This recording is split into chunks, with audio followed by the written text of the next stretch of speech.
tripod's a little low today. Let's see. Get my settings going here.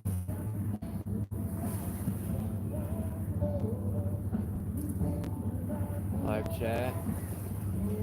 What's that? Filter? I don't want filter.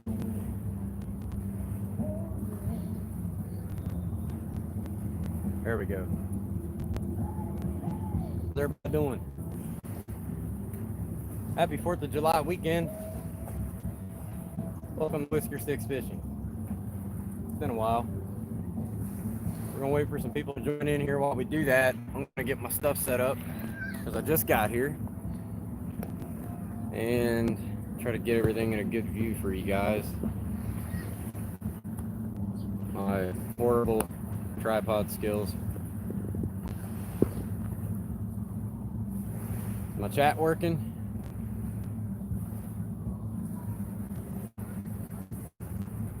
So we got a couple people in here. Say hi, so I know the chat's working.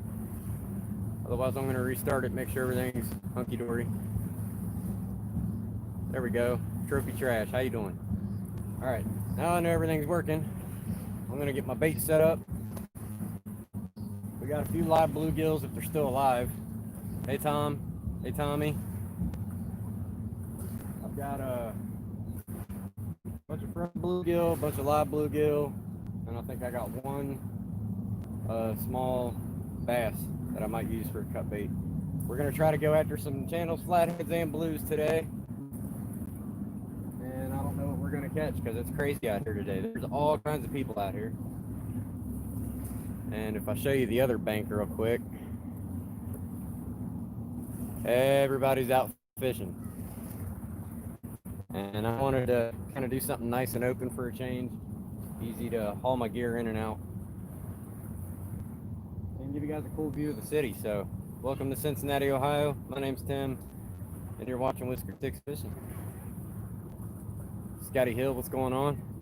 All right, let's get some bait going, and then we'll talk. Get my stuff over here.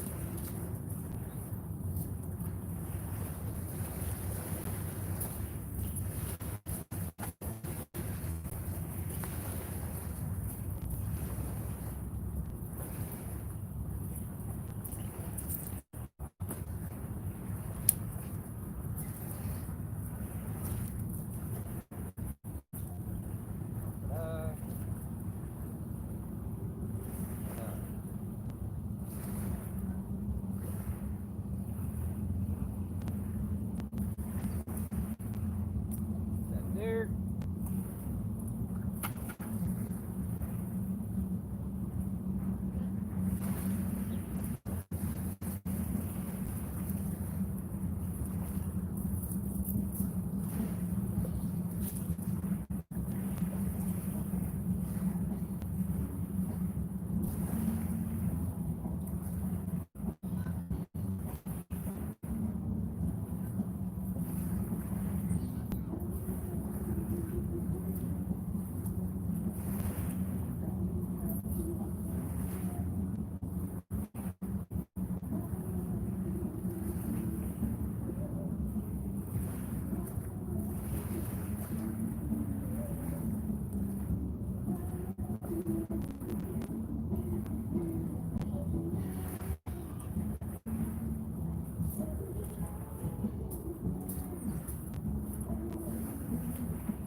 Okay. Hope everybody's doing good. Share this around. What's up, Tommy? 513 Natty Guylander, how you doing, buddy?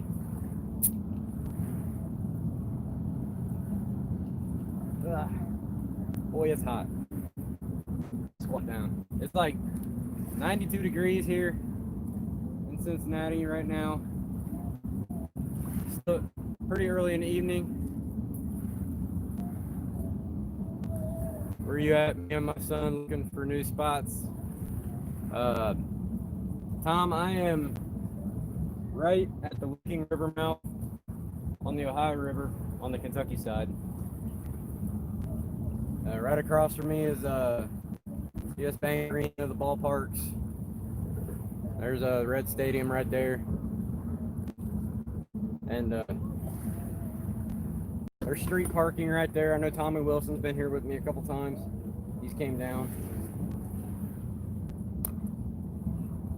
But it's a pretty easy access spot to get to. You just walk down some rocks, bring your gear down here, and there's plenty of bank line to fish. There's miles of it. If you got catches and you want to use them, I suggest bringing a sledgehammer or something to smack them down in. I had to do that. When the water is a little higher up and you're up here in the dirt, it ain't that bad, but as it drops back down to normal level, this is all gravel. So, I've been doing the Great Miami since I've been back to the Ohio, so I wanted to come back down here and pay it a visit, give it a shot. Sit on my bait bucket here. Yeah, this is a pretty nice spot. I don't know how active the catfish will be. I don't know if we'll catch anything at all. It might be a skunk. There's so much boat traffic out here, but I wanted to just show something different for a while. I'm always on the Great Miami. I ain't been to Ohio in a long time. Whoa, the bait bucket's falling backward. But whoo, is it hot? We got 2 rods out. I got a live bluegill on the red rod, which is B&M Super Cat Elite. And then on the other rod's a Whisker Seeker rod. We got a cut bait, largemouth bass head. And it's all fresh, so we're gonna see what we get into with it. You gotta fish on 4th of July. It's unchristian if you don't.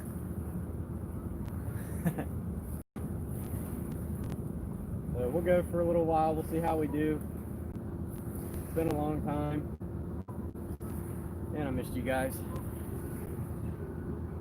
Feels like it's got to be at least over a year since I've been able to live stream a fishing trip. We're down here. And I'm sweating.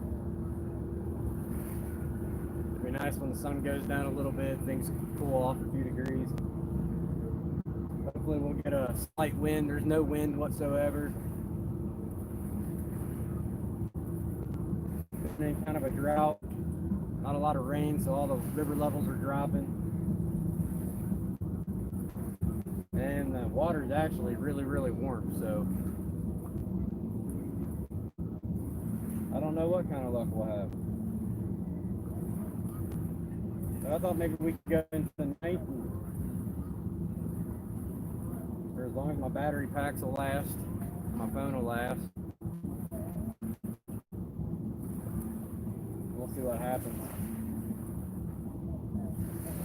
All guys, I got a cast net up there. I could try to cast net for some shad, but there's a lot of rocks around here when the river's this low, and I don't want to get it hung up. But you can find shad around here. I have found shad here. So I got some night crawlers and some bait, some bluegills. Hopefully they get hungry. Boat traffic is good to stir the bait fish up. Sometimes it creates so much wake and turbulence underground it throws your hook in the stuff that don't need to be.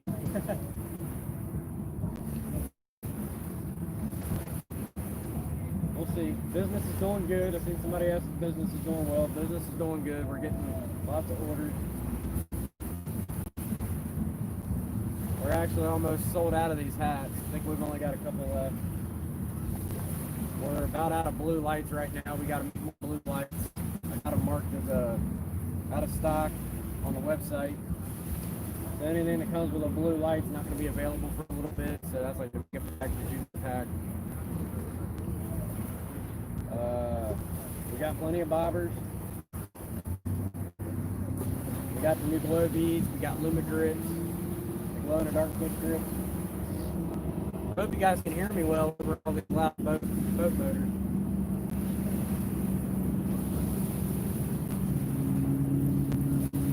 We got chum pauses, another product we added. I don't think I have them on me.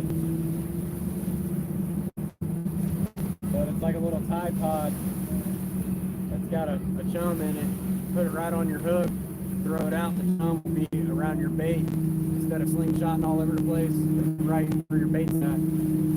Really good for lakes and ponds. I don't know so much about rivers. The current will just sweep all that away, but even still to get some extra scent close to where you're throwing. They work really good on the lakes and rivers. Was at Houston Woods in Oxford last night. The water was a lot warmer than usual. Yeah. Thanks, Tommy. I miss you guys too, buddy. I got comfortable on this thing. Ugh. There we go. I'm in view. Trying to be able to reach the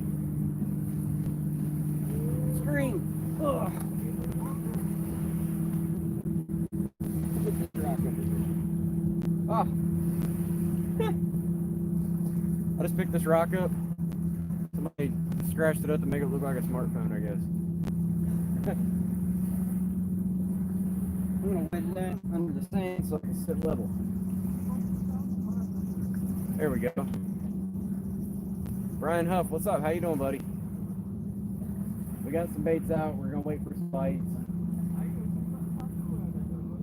You guys know catfishing is an instant. It could be hours before we get something, and then we'll get 20 fish in a half hour and then nothing again. You never know. Hopefully some of them will be up and down this channel, coming in and out of the licking, and we can have some fun. I'm going to be working on a production video for you guys too for this weekend. We're going to the Eagle's Nest over in New Miami, Ohio. There's a bald eagle's nest, a family of bald eagles that hangs there, and I like to go there and watch them fly around while I'm fishing. And should be a pretty good time. And we're going to be doing it. The video is basically going to be covering night fishing tips and tricks. It's kind of what we specialize in. And, a lot of it's common sense, but some things you might not have thought about, and hopefully it learns somebody something. And you guys can share your tips and comments when that comes out too. But it's going to be stuff like don't fish alone at night in a new place, always make a fire, talk about fire safety a little bit, talk about being aware of your surroundings when it comes to wildlife and potential threats if you're alone, personal protection. Like something I've done already here is I've got myself established. I have everything in a set place where I want it to be the whole time I'm here. So if I have to pack up and go quick, fast, and in a hurry, I know where everything's at, and I can get out real quick. But you don't want to be stumbling around in the dark. Having a good light source, things like that.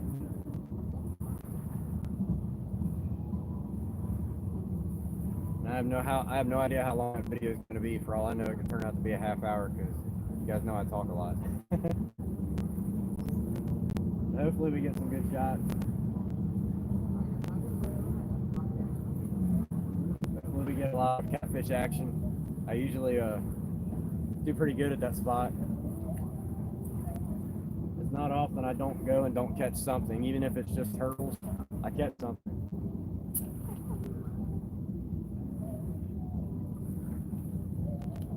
So how you guys been doing?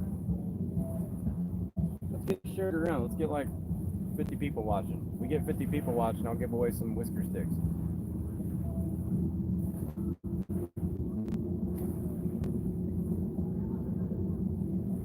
I'll give away a 10-pack of lights if we can get 50 people up in here.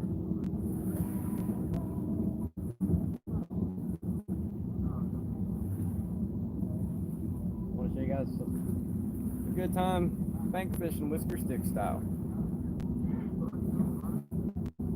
Feel free to ask questions. Is it focusing good? I don't know if this thing autofocuses or not. I can't remember. It's been so long. I'm kind of a little rusty on this stuff.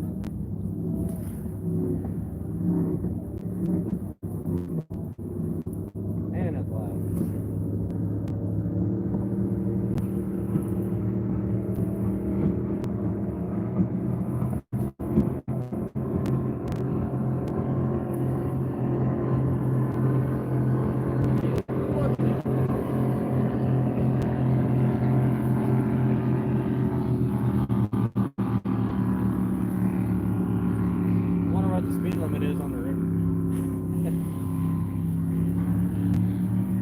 Kentucky Department of Wildlife, Fish and Wildlife's out here. You guys probably see them stroll by here in a minute. They're on their patrol boat. As soon as I got here, first thing they did was bank up and check me for my fishing license. So they're out here doing their job. They know everybody's out trying to party and have a good time, so they're making sure everybody's safe and doing things the right way. And I actually didn't have my physical fishing license on me, so I had to go on the website and pull it up and prove to him that I got a license. So, but they said I was fine.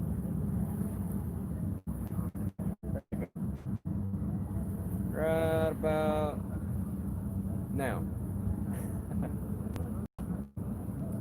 There's the Department of Wildlife going right over my line.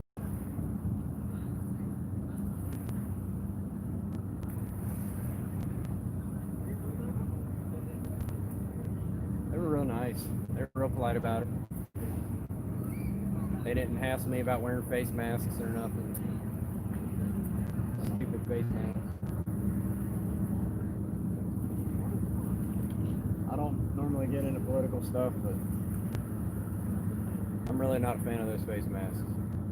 They're hot, can't breathe, and I don't think they really do a whole lot of good. If a fart goes through your blue jeans, your sneezes are going to go through those masks.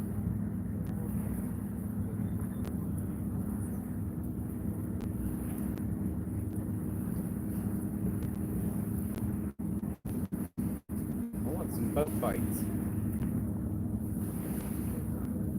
How's everybody's weekend going? Everybody having a good 4th of July? I'm sure a lot of people are off work today. Everybody's going out and buying fireworks and getting all their party stuff, supplies together, grill out, get together. This is going to be me all weekend.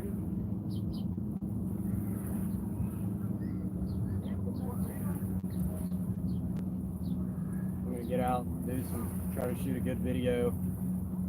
We got some new camera equipment this year. It's nothing fancy, but I got 2 GoPro Hero 2018s for my birthday with some tripods and GoPro accessories, and got a couple light boxes that run off of old GoPro Hero 3 batteries. And I had 4 of those already at the house, so I already had spare batteries, so I'm good to keep things lit up and film with those to get some multiple angles for you guys. I didn't bring none of that today, because I don't think you can live stream off of those, but we're going to be using them for production video. I don't know if I'll ever use them on my head or my chest or anything. I feel silly wearing that chest strap.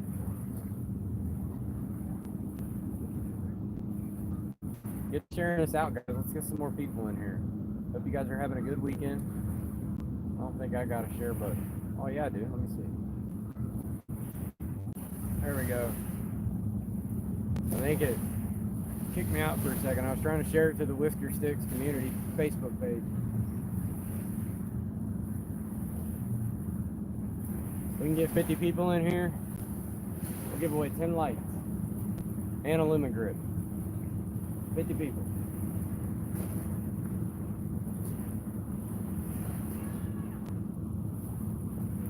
Share it on your social medias. Tell your buddies to hop on and say hi.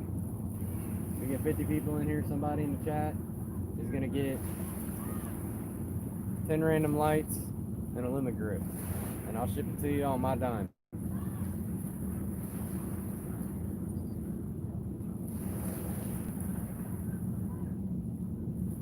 Might even get to see some fireworks. I'm sure people's going to be lighting them up.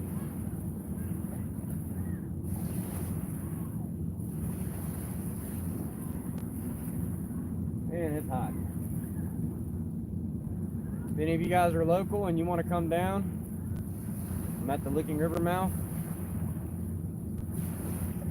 Chest will give a better view of the catch.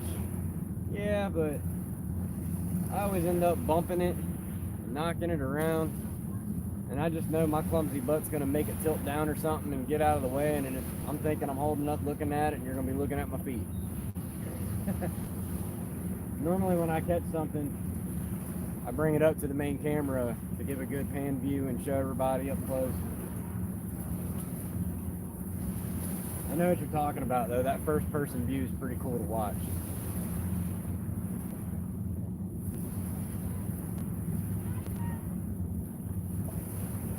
I hope these bluegill don't get spooked and jump up and splash my butt. Get a wet butt.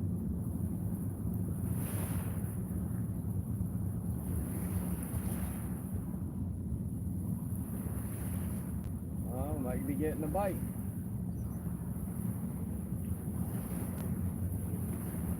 Silver cat rod was twitching.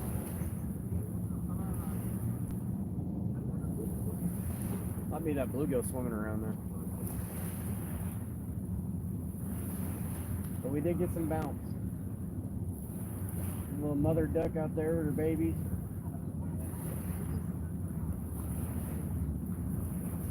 All kinds of family outings going on.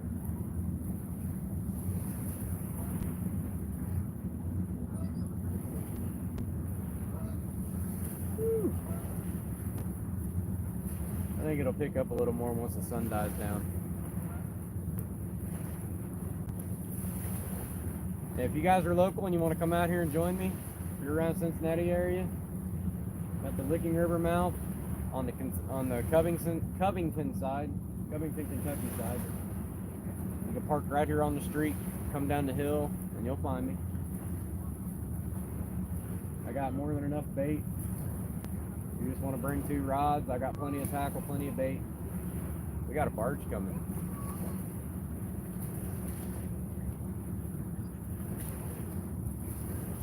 We'll have some fun.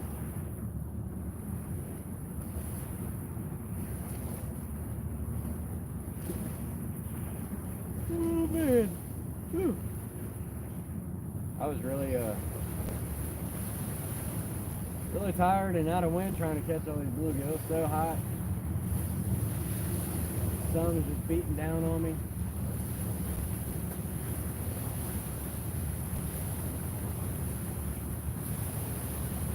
Now I'm starting to sit down and relax. Hey John, how you doing? Starting to feel the yawn.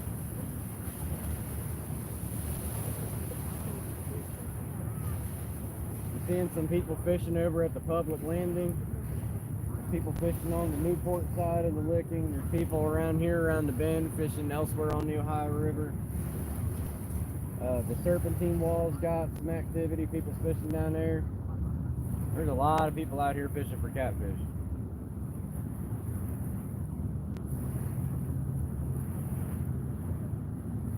Let's get some shares on this, guys. Share this out. We got 6 people in here. We got 2 thumbs up. We appreciate it. Any super chats that come in throughout the year, they're all going to getting towards better gear for the YouTube channel. I think we've got about just shy of $100 saved up. I like to save up for a drone and a Sony A7S Mark II. It's one of the best low light cameras around, so I can do my night fishing videos better. Hey Jim, how you doing? Hey, there's another Tim. Tim 2315. What's up, Timmy? My name's Tim. Let's see if we get this barge fight. Got 8 people in now. 5 thumbs up. Lena's in here. What's going on, Mom?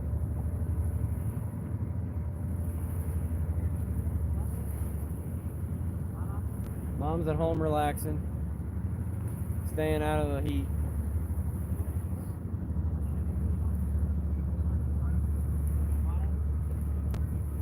There's a lot of boat traffic out today. I bet it's going to be even crazier tomorrow. That's why I wanted to come today down here instead of coming tomorrow. Tomorrow's probably going to be super busy. Another reason I came down here instead is I was going to go back to the Edgewater racetrack spot where you know, that catfish took my rod in the water. See if I could get revenge. But they had up in Oxford, they had what is it called? Sewage advisory or something. Basically a bunch of sewer water got discharged into the Great Miami. So they got a sewage and E. coli something advisory out for the Great Miami from Oxford down. So I didn't want to be in that and get E. coli trying to mess with a antelope fish like that. So I came down here. This is all clean. The Great Miami's way down that way, about 5-10 miles. We'll be crazy boats and fishermen tomorrow. You ain't kidding. There was a guy in a bass tracker boat. He was in a tracker boat that had a catfish rod rack on the back of it, and he was just behind me sitting right on the bank. Had a bunch of rods out. I didn't see him catch anything. He's not there no more. Ooh, hiccups. He's not there anymore. That was Middletown in the Hamilton Great Miami River. Okay, good, Tommy, thanks. So I'm not the only one that's seen it. I just couldn't remember all the details. And that's usually the stretch that I fish, is between Middletown and Hamilton. I like the New Miami area. I like the Bald Eagle's Nest on Augsburger Road. Where that little pull-off is. I love fishing there. I love going to that Edgewater spot. Chris says he's going to try that spot soon. Now, if you go there, there's nowhere to put rod holders, and the current can be kind of swift on the far side. So, clickers might be out of the option. You have to wedge your rods in some rocks or something else. So don't be like me and turn your back to a rod, because it could go in. But you guys seen, it's got some big cats in that area. I fished a point in New Miami too. Yeah, where that baseball field park is, that 4 Mile Creek. I think that's what it's called, 4 Mile Creek. They said it's been lifted. Okay. I've been there twice to that 4 Mile Creek now. And I didn't catch anything on my line. I haven't fished it enough to really know where everything is, but I did catch a soft shell. I caught some shad in my net, and I did see a monster flathead scoot out from underneath a fallen tree right underneath my feet. So that kind of made me jealous that I didn't see him. But it's also a cool camping spot. I like that spot. You got room to take a tent, make a fire, stretch out a hammock even. I really wish they would open that gate to that park so you could just drive your truck back through the woods to get there, so it ain't such a long walk. You have to fish the seam in between the two currents, okay?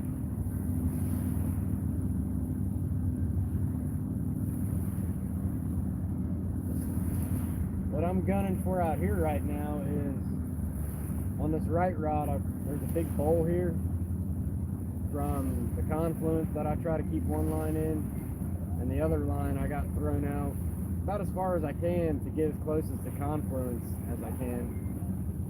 And I don't know if you can see it on the screen here, but I can see it here. You can actually see the color change in the water. It goes from brown to blue from where the licking's pouring out to the Ohio. I know you can see it on Google Maps. I was watching live once when you lost a rod last year, so yeah, that was actually one of the last times I went live stream.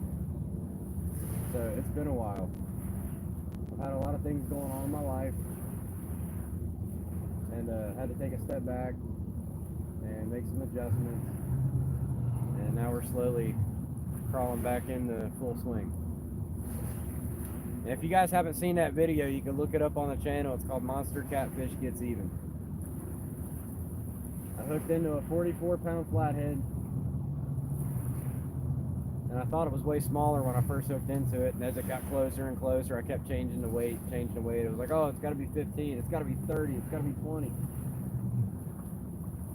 And then while I was trying to weigh him, I knew there was something else biting on my other line, but I had that line thrown upstream. So I figured it would just go slack or something. But he was pulling it up, so I thought he was pulling it against the rock, so I figured the rocks would hold it. Well, he swam out into the current, swam down, and it pulled it out from between the two rocks and went in the water. Oh, I was so upset, because I'd only had that rod and reel for about a month or two. And that happened live. I clipped it down into a short video so people could watch it. That's a pretty popular video on our channel. The most popular video right now is the one where my mom Lena, she caught her first flathead. It's a small river tips and tricks for catching catfish, something like that. Small river catfishing tips. It's at that Eagle's Nest spot. And she caught a 14-pound flathead. It was her first flathead. About as big as her though. She's a tiny thing. Clickers are a lifesaver. Yeah, they can be.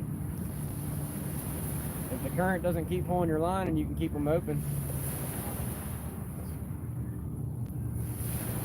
I like the tight line. I'm a lazy man. I tight line with circle hooks and let it do its job, and then I enjoy the fun.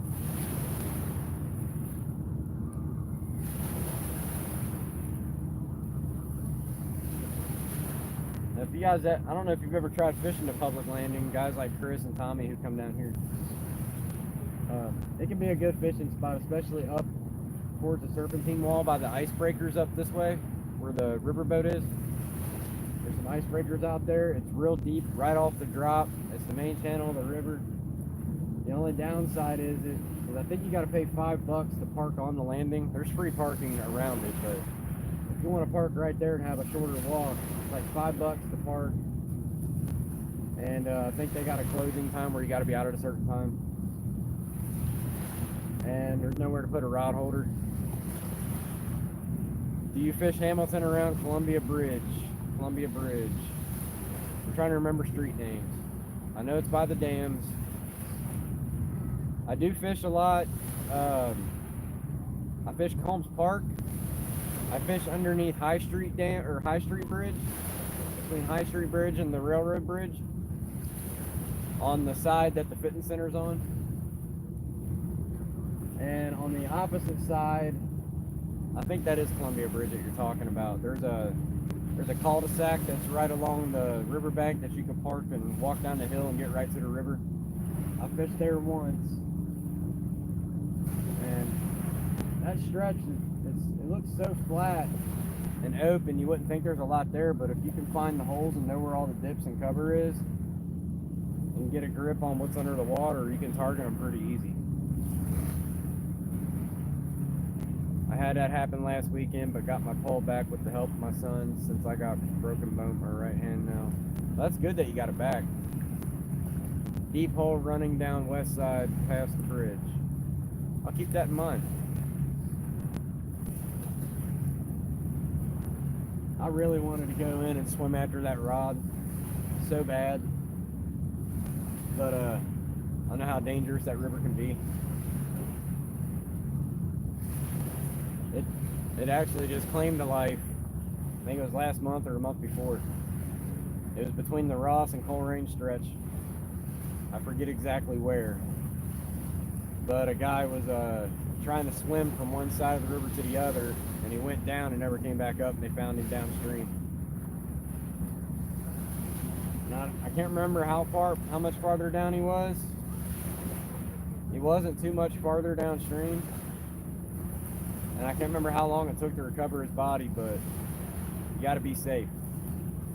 You can see it really well on Google Earth. Okay, I'll look for that, Chris. Thanks.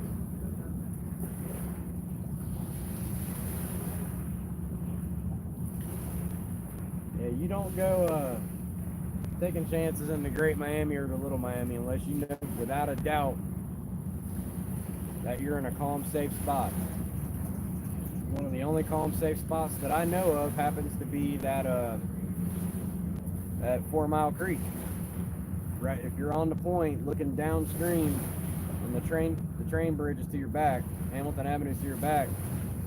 You're looking out from the point right to the left. It's all sand at the bottom, and it's like 13 feet deep, but it's all calm water. It's still water there. I used to fish Combs Park, but I got dinked to death. Yeah, I ain't caught a giant one in a long time. Usually around the 10-12 pound range or less is what I've been catching lately. But I've been catching a high quantity of them.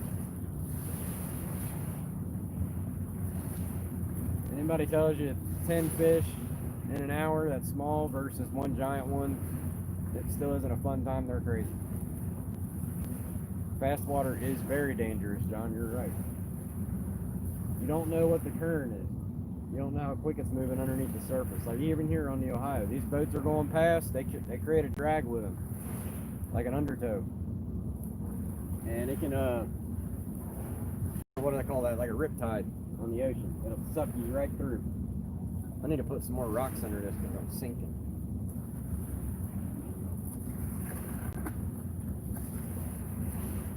There we go.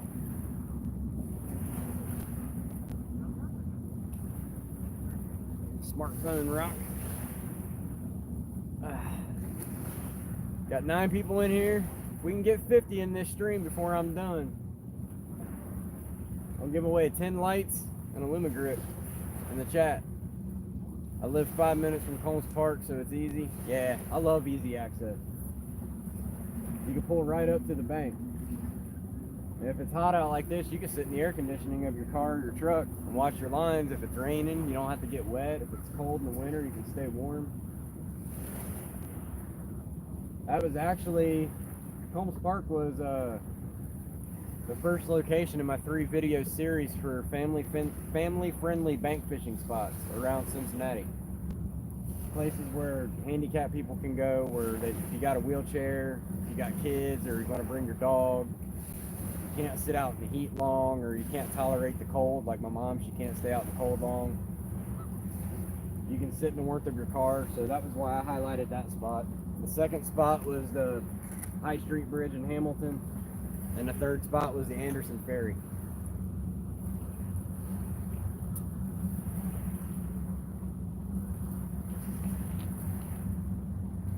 We need to see one of these rods bend, guys. Catfish Headhunter had to twerk when he reached 50. I don't think you guys want to see that. You might vomit.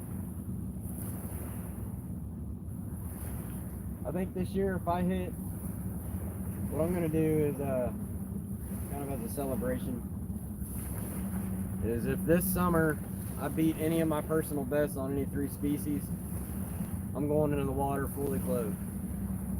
I don't know if I'll be able to cannonball, but I'll walk right out there as safe as I know I can be, take a dive and come back. So, and we'll do that on a live stream. So whether it's a production video and I catch it, or I catch it on one of these, I'll walk right out there, get about chest deep, swim under and come back, and then I'll be all fat drooping wet. Keep your boots off. Now I'm going full throttle. Gym shoes, whatever I got on. I'll take my wallet, my phone and keys and stuff out. I don't think he actually went through with it. I'll get through with it.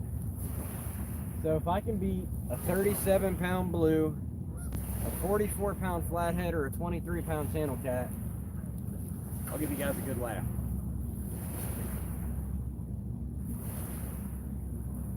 That'd be something if it was in the winter time. That would suck. I'd have to beeline it to the truck and change clothes. I keep a change of clothes in the truck with me at all times, just for such an occasion. You never know if you're going to fall in. You never know if you're going to slip and get wet. 23-pound channel cat. Yep, that's my record. And that was in the Great Miami. The flathead was in the Great Miami. And the blue cat was actually not in Ohio. That was on the Potomac River with Don Wheatley. See, everybody's out fishing. All kinds of guys having a good time. 23-pound channel cat, yep.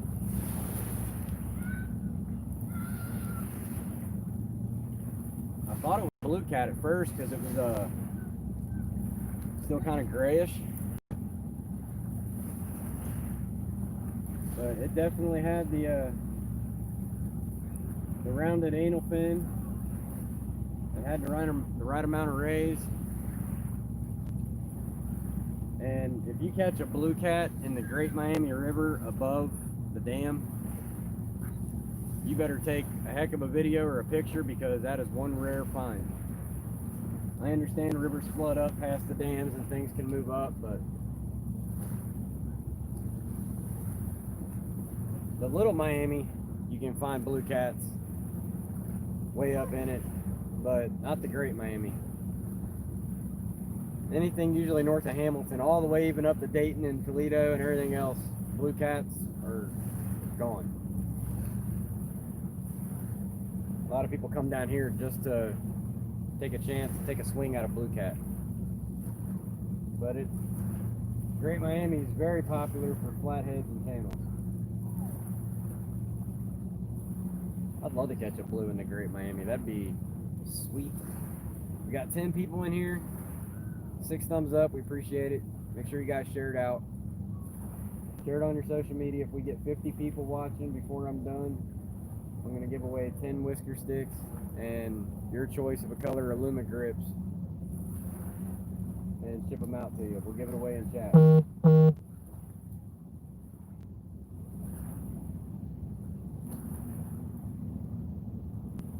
Got all my gear in my tackle bag here. Got my sledgehammer. I got some worms. I got plenty of tackle. I got tons of bait. Was live bait, probably dead now because I forgot my bubble box. I've seen one blue at the Columbia Bridge in 41 years. See, Chris knows what I'm talking about. We mostly only have bullhead here. I heard one lake might have some small channels. Where are you located at, John? A lake full of small channel cats. Kind of sounds like Grand St. Mary's Lake. Rhode Island. Okay, you're not even in Ohio. I'm way off. Wish I could share a couple pics with you of a couple we caught last weekend. Well, you can find us on Facebook, Whisker Sticks LLC. You guys are here on the YouTube. And we got a email subscription on our website, whiskersticksfishing.com. You guys can sign up for it. We got a forum on there, which I don't think gets too much activity, but it's there if people want to use it to share fishing pictures or have discussions. There's a forum on there. There's like a members only, or like a members page, stuff like that.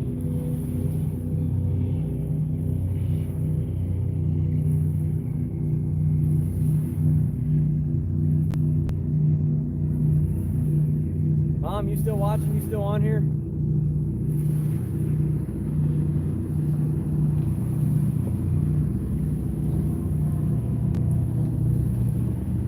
Come on after somebody. Oh, I hope they get that yellow boat. Nope.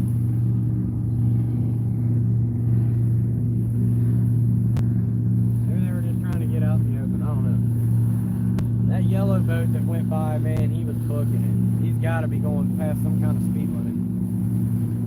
Facebook, yeah, we got a Facebook page. You can send us messages. We've also got a Facebook group called Whisker Sticks Fishing Community. I think it's got like 500-600 people in it. It's growing every day. We're always getting requests to join.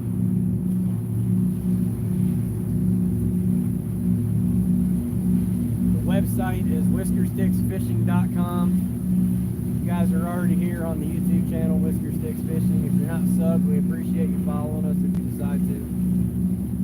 We're going to have a production video coming out that I'm doing this weekend. It's called, I don't know what I'm going to title it, but something along the lines of night fishing tips and tricks, how to be safe at night, bank fishing. Somebody can feel free to debate this with me, but I think bank fishing at night is way more dangerous than boat fishing. Unless you're really dumb and want to fish right at a spillway dam and get your stuff toppled over. I mean, you got headlights and stuff usually, and I know somebody can easily get bumped off and fall in,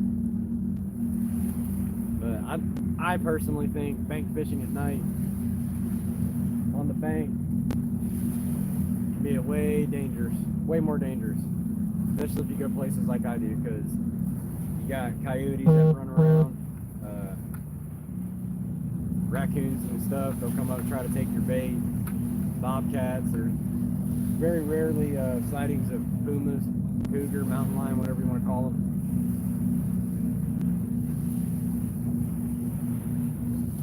We've had some of those sighted in the area. Coyotes are the big one though.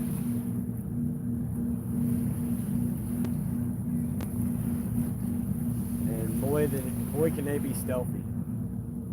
I was bank fishing one time, and it was at my old job where I used to do the lunch break bites, where I used to fish that little lake. And it was on a weekend, I wasn't working, so I went out and I fished through the whole night, had a chair down there, and I fell asleep in my chair, and I woke up to some coyotes howling and rooting around. And when I jolted out of my sleep, I looked around, they were about 50, 60 yards away from me, around on the side of the lake. There was 3 of them drinking. They could have easily came up and wanted to get into my bait bucket and did some damage to me.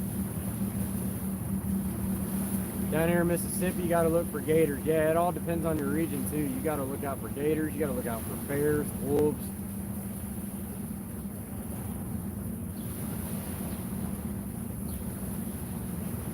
Badgers even. I use bike lights on my chairs to light up the bank. I fish to make sure I can see what's up. Yeah, lights do good to give you a close proximity view,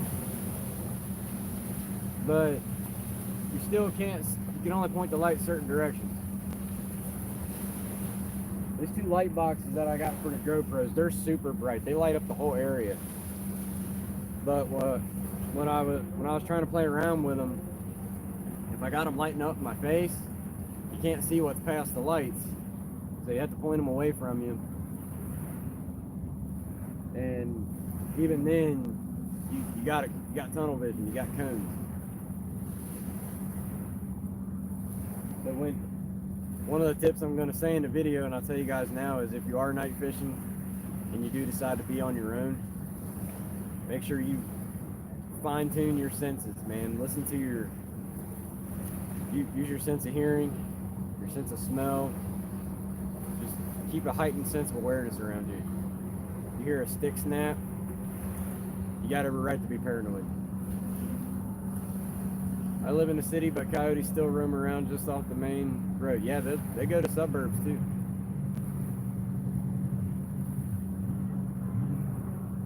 Anywhere where they can scavenge a food source, they'll go for it.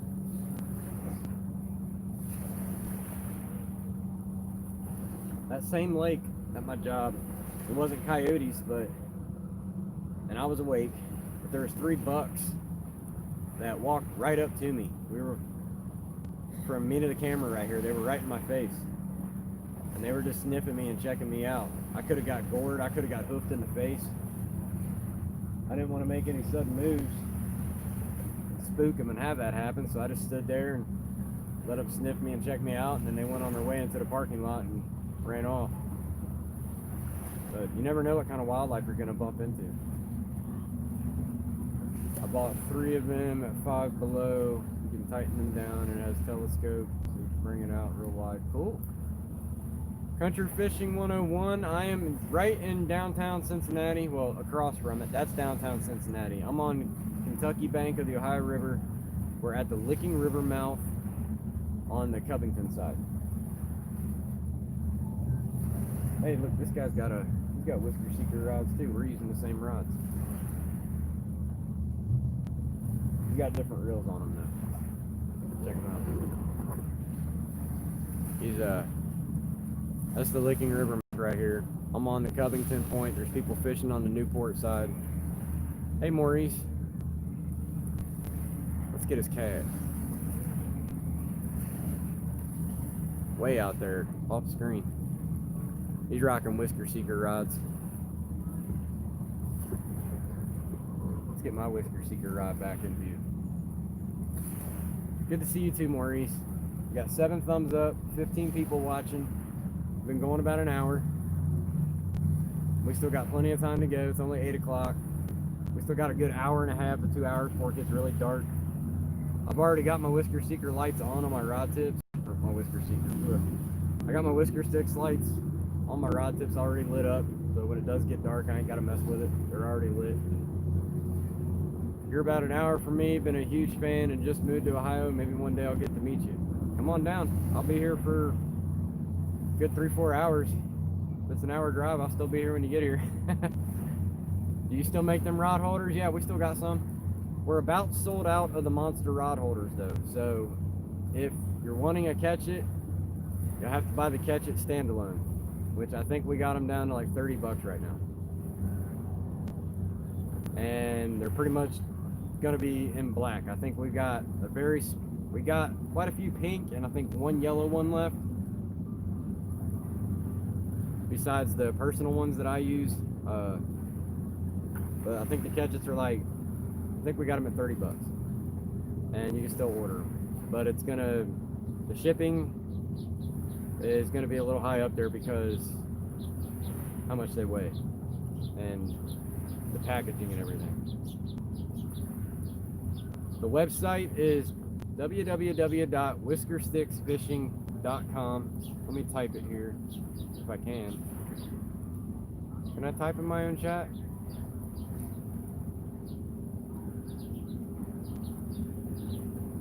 I don't know if I can or not. Let's see. No, maybe not. Somebody else type it. If you've been there, you know how to spell it. It's this right here. whiskersticksfishing.com. One word. No caps. We got a couple of these snapbacks in stock. I think this is the only color we got left. We got 2 or 3 of these left. We've got apparel that's made to order, so we don't keep a lot of the apparel in stock just because of all the varying sizes. So if you do decide you want a hoodie or a shirt or a long sleeve or a kid's hoodie or anything like that, when you order it, we take your payment, we forward it to the person that makes it for us. They give it to us and then we give it to you. So it's a little bit longer of a process, but they are good quality shirts. This one here, as far as the graphics go, I cut the sleeves off. This shirt has been around, I think this is 2016, maybe early 2017, and it hasn't faded or cracked. So, I mean, I got a hole in it. I hooked myself in the shirt. It didn't go into my body, but I got a hook in it. I cut the sleeves off today because they had holes in the sleeves. Where's my back? Can you see it? Really good print job on them. That's why we like to go through them. Even though it's an inconvenience to wait a little longer for them, they're a very high quality apparel line. And they're Hanes tagless tees too. I believe the hoodies are Gildan.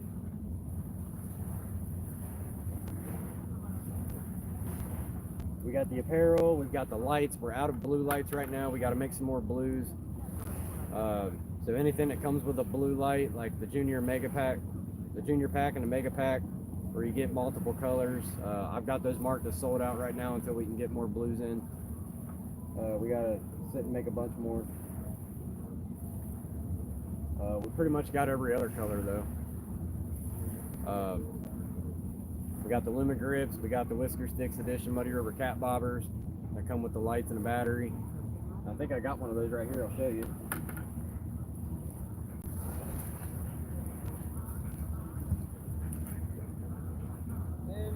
somewhere.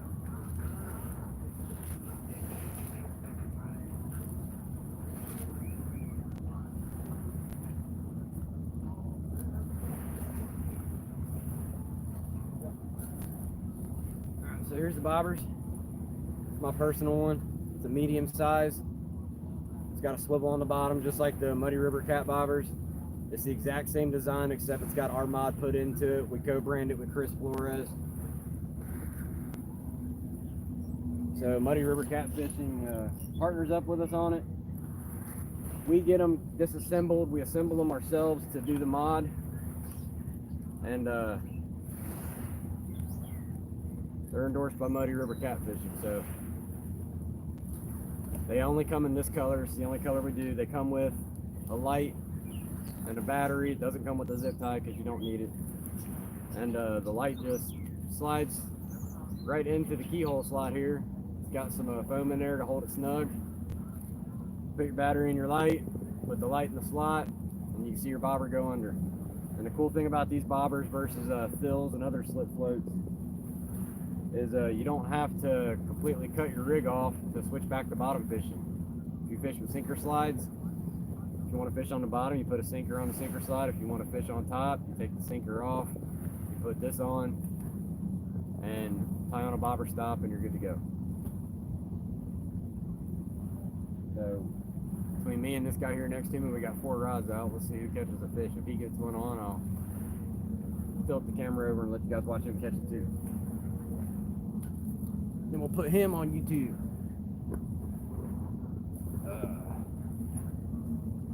It's an awesome view though.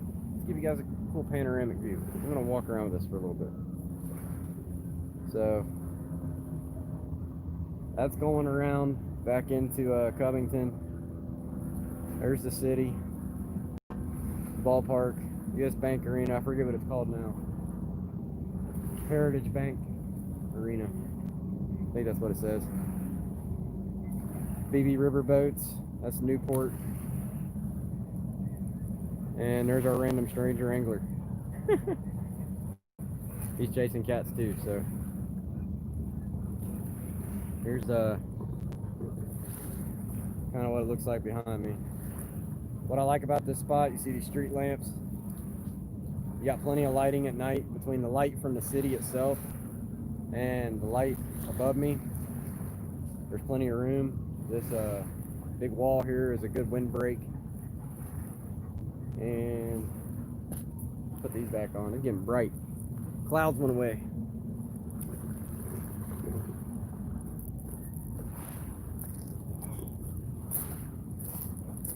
See if we can get some view here. Step out to the water a little bit. Don't fall, phone. That's the Skyline Chili Bridge. If you guys are local and you know Skyline Chili, that bridge is the bridge on their logo. But this is what the bank pretty much looks like all the way up to that other bridge in the background, the Purple People Bridge. No, wait. Yeah, Purple People Bridge. No, it ain't. That bridge is that way. I get my bridges mixed up. That's I think that's the railroad bridge. The one before the Brent Spence Bridge. I'm not down here enough to know. I'm switching to the TV and won't be able to chat, but I'll still be with you. Okay, Steven. I'm on TV. Look at me, Mom. Cool. We got 13 people in. We got 8 thumbs up. Any super chats that anybody decides to donate, which should be available, is going to go towards more YouTube gear, so better cameras, better editing software, accessories, lights, drones, stuff like that. Slowly save up for that. Can I make this any higher without cutting things off? There we go. See if that helps it. I'm getting tired of sitting, but I don't want to crouch down Catfish Dave style all day either. Alright, people. Whisker Sticks fishing. You're alright, Dave.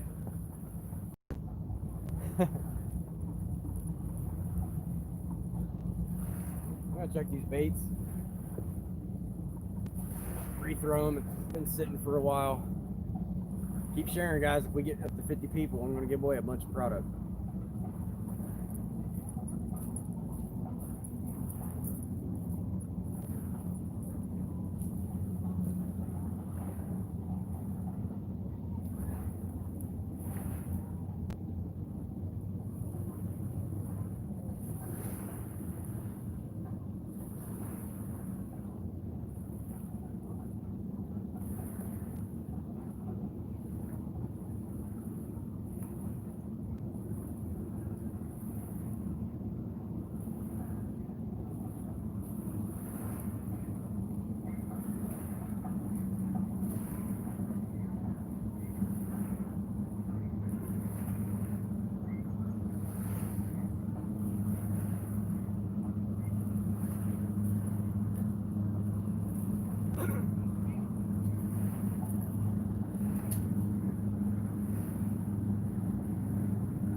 Stack up a couple rocks here so I can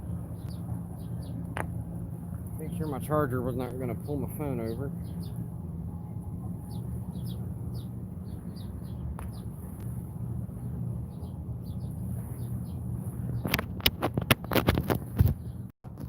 Let's see, will that do it? Gotta flip it around.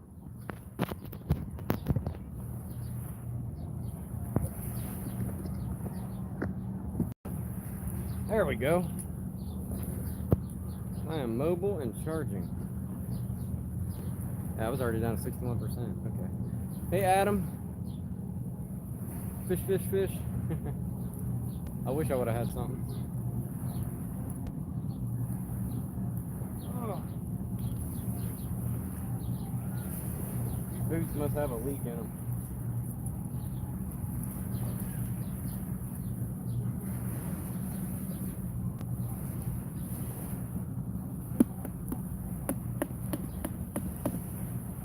I didn't feel any water in them, but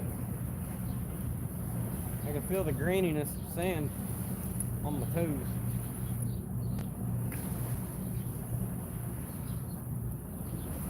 There's a lot of people getting out into fishing today. I see 1, 2, 3, 4, 5, 6, 7, 8, 9, 10, 11, me, 12.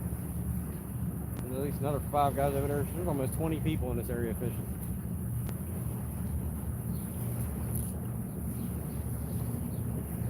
Ah, there we go. Boots back on. We've been going about an hour.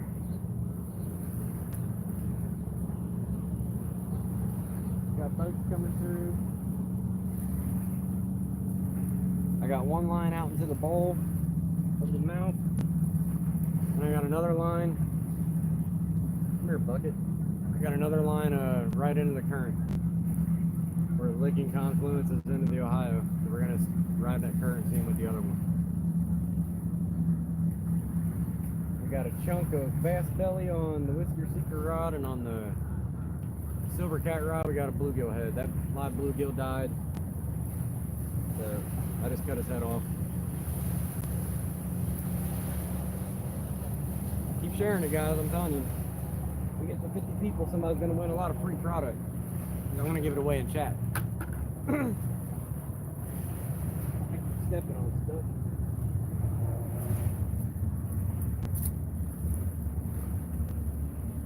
One of those products is going to be the Luma Grip. This is mine. They come in white, blue, red, and yellow. And they glow in the dark. They absorb sunlight, or they absorb any kind of light. If you want to turn your flashlight on or your headlamp, shine it on it. It literally takes like 15 seconds to make it glow, if that. Especially if it's a really powerful light source. You can hang it over your lamp while you're getting ready to go fishing. Use your headlights for your boat or your truck. Any type of light will charge it. It's charging right now. And it slowly lets the light out. So it glows in the dark, kind of like glow beads do. And it'll also float in the water. So as long as there ain't a fish on it, you don't have to tie a buoy or a pool noodle or anything to the end of it. It'll float on its own. And I think these run $10 right now on our website. And we got plenty of them in stock. Something else that we added new too was the glow beads. They come in 25 packs and 50 packs. They're hard plastic glow beads. I think they're 5mm, maybe 6mm.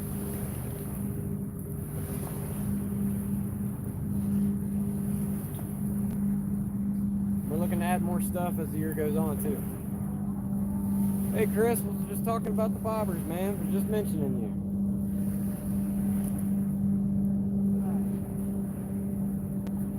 You guys can hear it from the man himself. Co-branded and endorsed by Whisker Sticks and Muddy River Catfishing. Whisker Sticks Edition Cat Bobber. Same build, Whisker Sticks mod. Yeah, we're down here in Cincinnati, Chris. Trying for some blue cats. I haven't caught a blue cat in a long time. They had a sewage what the heck is that word? Help me out, Tom. A sewage advisory. Sewage advisory was on the Great Miami, and I didn't feel like fishing sewer water, so I came down here instead.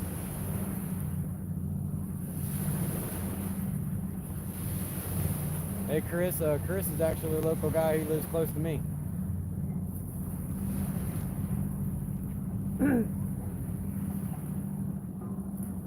Check. Chris Pickett. He lives close to me. Chris, I live in Finneytown. So we're not too far from each other. I think I'm maybe 15, 20 minutes tops from you.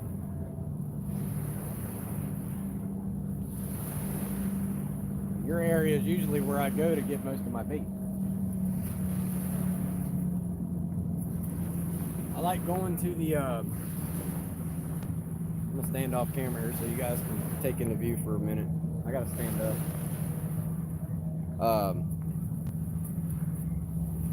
I like going to those retaining ponds over by the little discharge by the university to cast net for shad, and then I go down to the discharge too to cast net for shad. I get a lot of red horde suckers, buffalo, and shad in that area. The last time I was there, I actually got a walleye in my net. I let him go back. I didn't go cast netting today though. I just caught some bluegill. I caught about 10 of them and brought them down here with me. We should connect and hit up Edgewater. I have some great bait spots. That'd be cool. Shared the video. Thanks for the entertainment this evening. Thanks, Hillbilly, Ohio. I heard someone caught a 112-pound blue in St. Louis. Woo-wee! Pickett, what's the state record here for Ohio? Isn't it 96 pounds? Or is that the Kentucky state record? Believe it or not, there are very good shovelhead kitties in the second pond by the new dam. Oh, I believe it. Both ponds actually got a lot of big catfish in it. And it's from flooding over the levee and other people taking them out and putting them in there. I've caught some huge carp in my cast net in them places too.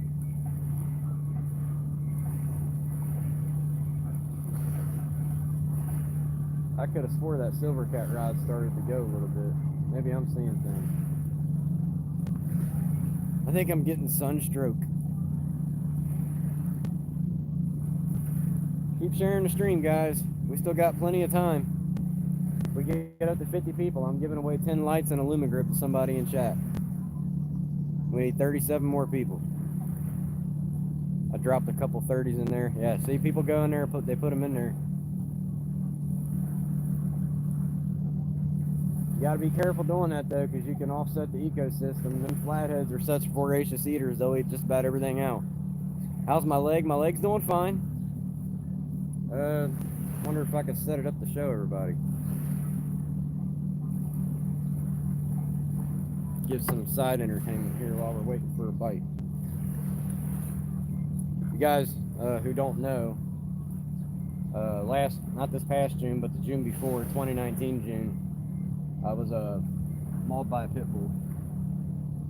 And Chris Flores actually helped put a fundraiser to help raise some money to help me kind of squeak by while I was on short-term disability leave, recovering from the injury.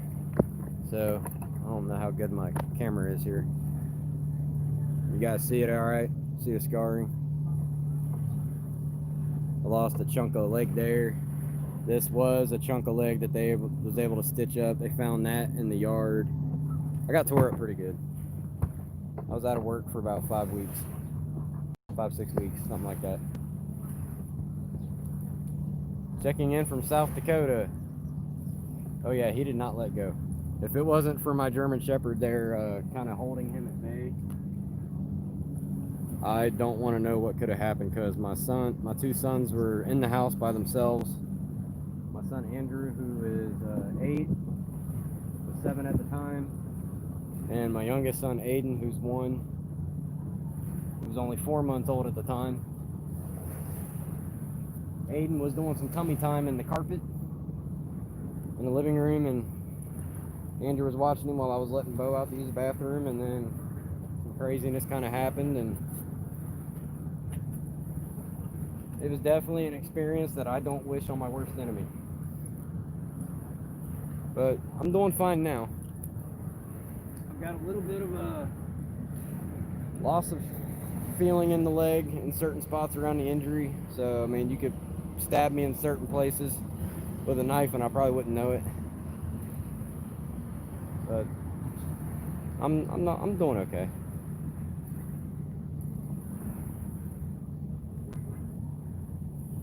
Yeah, pit bulls ain't bad dogs. They're just, you gotta raise them right. I've owned them in the past.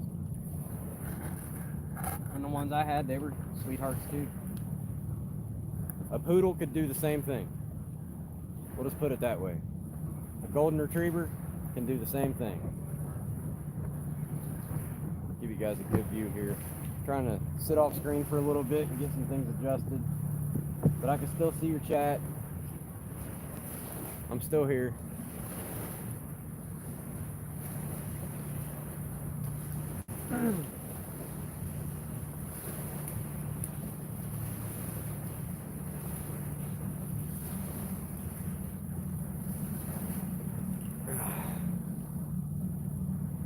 I'm glad you had those rod holders in stock.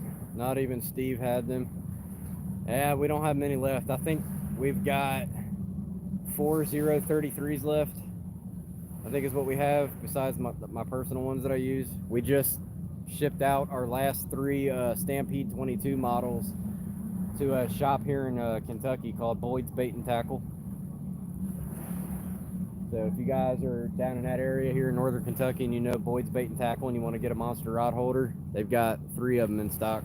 They carry our lights. She ordered 4 50 count packs of glow beads. She's got some bobbers. She got the 3 rod holders, and then she ordered 70 more of our lights on top of what she's already got. So she's got plenty of stuff, and if you guys are local and know where Boyd's Bait and Tackle is, you guys can go get them there and not have to wait for us to ship them to you. Wasn't gonna go till tomorrow, but watching the river, I may just go shortly. Hey, come on down here and fish with me, man. I'll be down here for a good while. It's not even nighttime yet.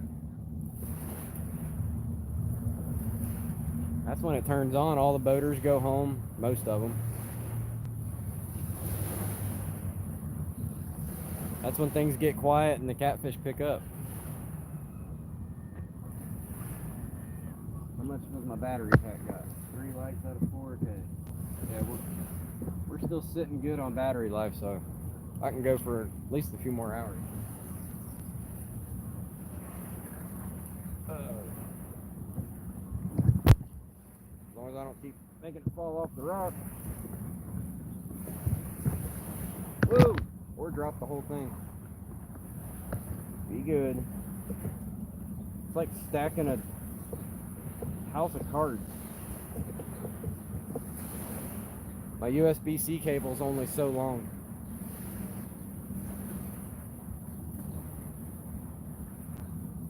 Good luck, brother. Gotta run.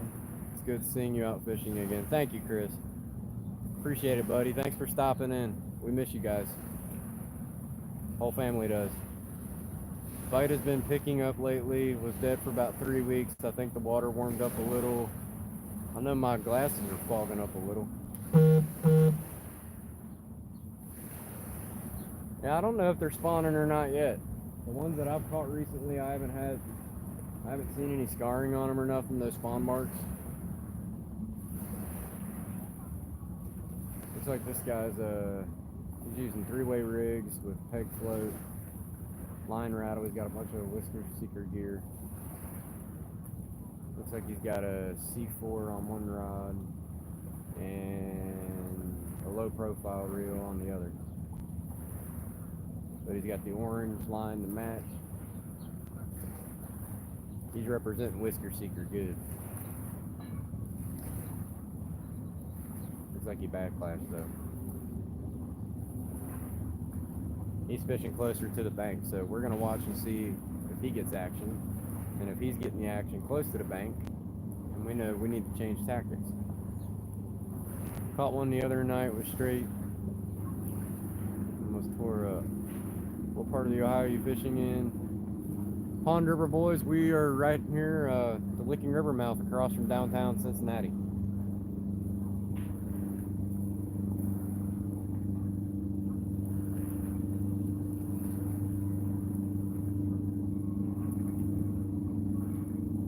So We're on the Covington side of the Licking River mouth. We're on the Kentucky side of the bank. That's Ohio over there. That's the Heritage Bank Arena. And then on the right side of your screen is the Great American Ballpark. So we're gonna see if we can get some blues to bite, some flatheads, some channels, whatever comes our way. I did see a dead long-nosed gar on the bank when I was walking over here.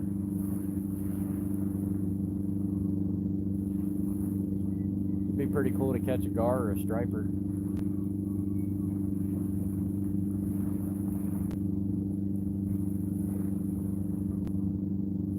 Heck, even a carp. Get a big old carp on a fish head.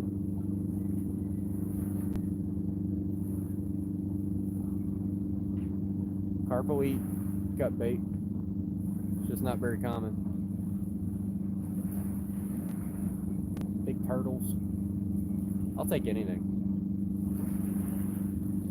Except mud dogs. I don't like mud dogs. Axolotls or whatever they call them, hellbenders. Mud puppy things.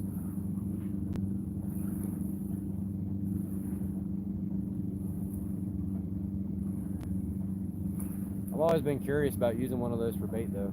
I don't know if you're even allowed to, if they're protected. I wouldn't imagine they are. Never fished that far of it. I usually fish in Owensboro. Oh, okay. You're a little farther down. Yeah, I actually live up here in Cincinnati, so I usually come here, or I'll be on the other side where those other people are fishing. And I'll fish, there's another spot up here where Joe's Crab Shack is in Newport. I fish there a lot.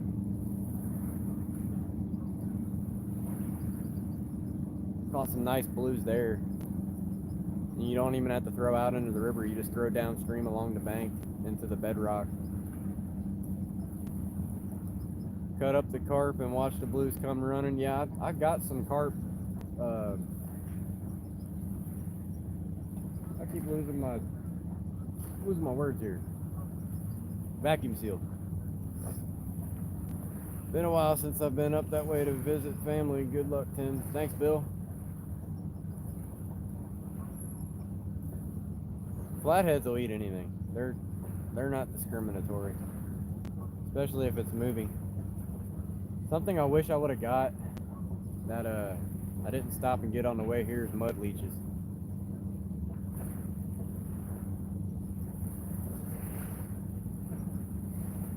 If you guys don't know what mud leeches are, you need to look them up. They're really hard to find. It's almost impossible to locate them unless you know a guy who knows a guy who knows a guy. And that guy usually sells them to the bait shops or on Facebook Marketplace groups and stuff, fishing groups, sells them independently. They're like a blood leech, but they don't suck blood. They're carnivorous. And they, the way I like to use them is, especially with cut bait, the old mud leech and bluegill heads. Any type of head, any type of cut bait. Chicken livers and pantyhose, whatever. Shad heads, skipjack, whatever kind of fish you want to choose. You put that on the hook first, and then you take the mud leech, and you put the mud leech, you put the barb of the hook right through his mouth, and then feed it up to the cut bait, and he'll attach himself to the bait. And they're about that long when they're all squished up. When they get out into the water, they stretch way out, like any other leech does. Swim around, and all that action brings the fish in. And they're tough as leather too. That's the Ohio Pale Acre inside of me. Yeah, that's where I learned of them back in my old Pale Lake days before I got away from it. That's no secret. I grew up in them. That's kind of that's where the lights came from too. It was a close-knit Pale Lake thing, something only Pale Laker guys used, and I was one of the first people to bring them to light and not sell them in the Pale Lake world. And they became a little national phenomenon, and now everybody loves them. So, and some guys have been still using the same lights since 2016 when I first took them off. They're very tough. They last a long time. If you guys haven't tried a Whisker Sticks light, I'll show you.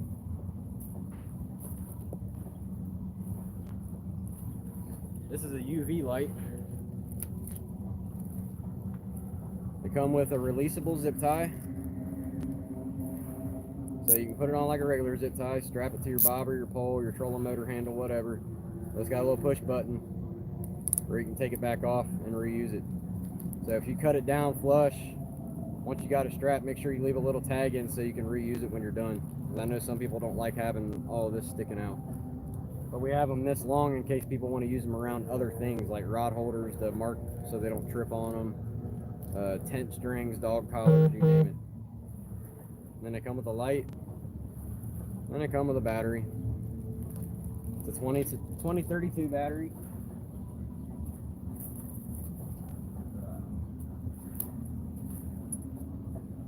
Crack it open.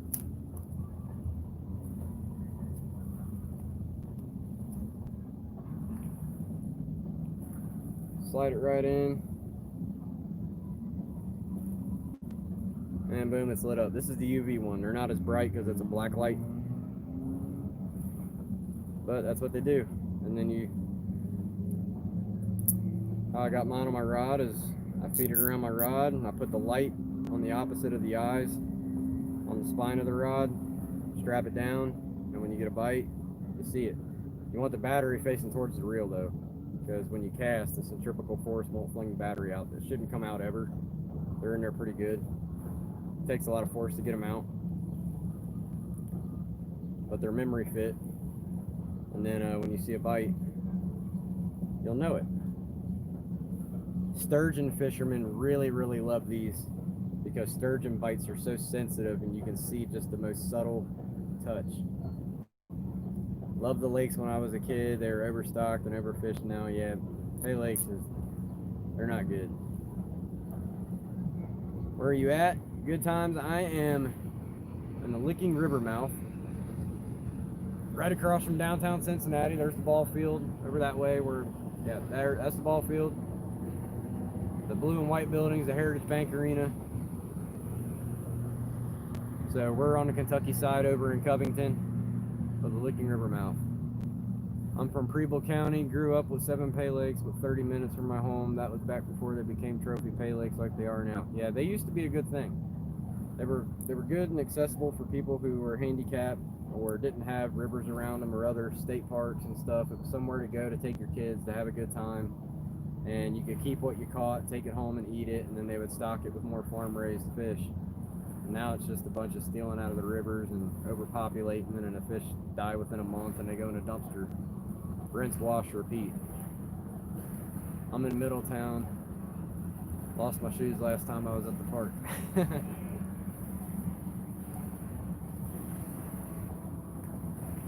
This is where it's at for me now. I like to not be around a whole bunch of people. I like having the whole place to myself. We got 12 thumbs up. We got 14 likes. We're an hour and a half into the stream. Damn, I need to get some of those lights. What's the website again? It's whiskersticksfishing.com. Let me get that card. We've actually got it listed right here. So on the back, it shows you what color you're getting, tells you what comes with it. It's got a caution choking hazard for children. Don't give it to your kids to eat. Batteries in babies' bellies are no good. And here's the website. It's probably backwards though. whiskersticksfishing.com, one word. Tanglewood. Yeah, Tanglewood's really, really old. That's abandoned now. On my way. Yep, we don't have blues in stock. You can't order blues, but we got every other color.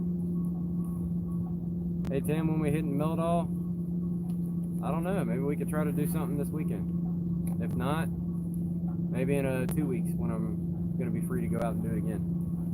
I haven't been to Meldal in a while. Meldal is a long drive. and it's always a good gamble. I want to go there to fill up a cooler with skipjack and take it home and take my keep, but that's a long drive to go there, and then they're not running, and I wasted a lot of gas. Or the place is packed and you can't get in anywhere.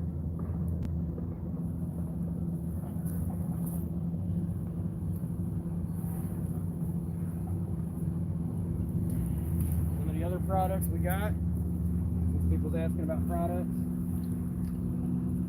We got the Luma grip. This is one of our newer products. It's a fish grip, plastic. It's got a rubbery, stretchy elastic handle cord. It's got a ball. Both pieces glow in the dark. They absorb light, slowly let it go throughout the night. And if it gets too dim, you can always take your phone light or a flashlight or headlamp, whatever, headlights on your truck, any type of light source will work. I wouldn't use fire bad, but it'll absorb the light and slowly let it go. This glows green in the dark, the yellow glows lime green, red glows red, and blue glows blue. Those are our 4 colors. But these also float, and they're $10. We got the Whisker Sticks Edition Muddy River Cat Bobber. Comes with a light and a battery. You put the light right here. Did I done throw that thing back in the bag? Yeah, since I got it out. Get a light, a battery, and a bobber. When you want to fish with it, it just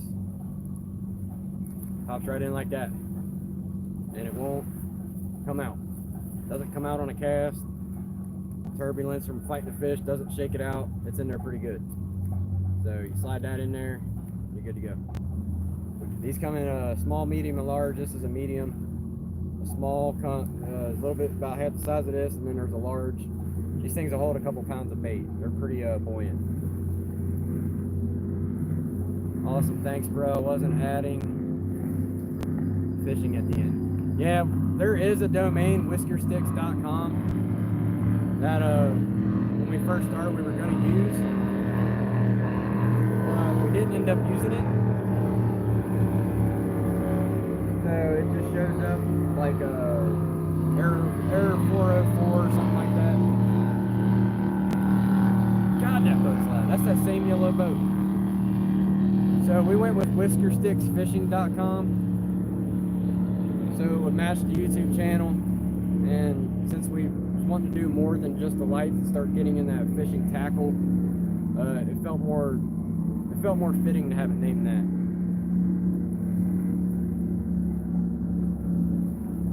Have you fished Acton Lake at Houston Woods State Park? No, I haven't. There's some decent blues in there now. I've never been to Houston Woods. Well, I have as a kid with my dad. He took me there, but I'm too young to remember. I just know that my body has been there, but I don't have any memories of fishing it. I was really young. I haven't been there since. Mostly I bounce around the Great Miami River. I bounce around the Ohio River, around Cincinnati. The farthest I've went down, or upstream I should say, which is that way towards Pennsylvania. The farthest I've been up there is Meldal. And I went down towards Ripley one time with Dustin Fall, out on a boat. We did a video with him. Yeah, it says the domain is for sale. Yeah, Whisker Sticks Fishing is the one that we got.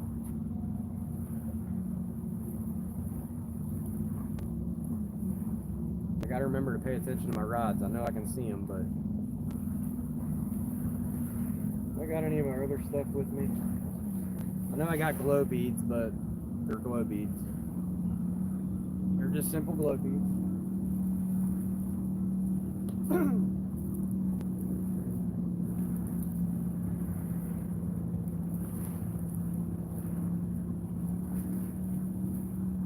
Worms, I got headlamp, I got pliers. Always bring toilet paper. Never know when you're going to need to go number 2. And I keep baby wipes. Oh.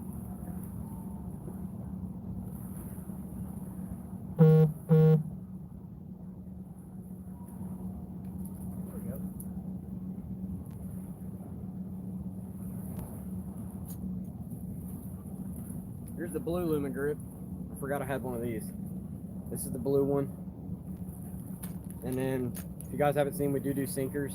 These are our 3-ounce no roll sinkers with brass eyes. So they're shaped like no rolls, but you can put them on a sinker slide.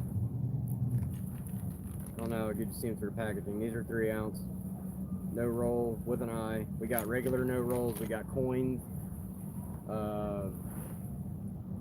We got pencils. No roll, regular no rolls, coins, no rolls with the eyes, pencils. And I think soon we're going to be trying to do maybe cannonballs.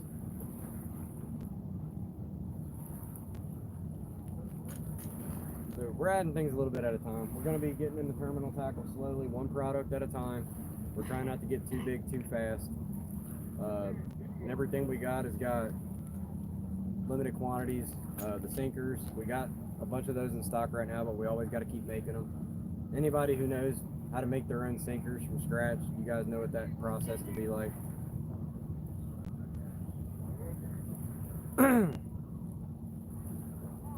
We'll let you know. Okay. If you guys are local and you're around the area and you want to come down and hang out with me on YouTube, come on. You're welcome to hang out. There's plenty of room.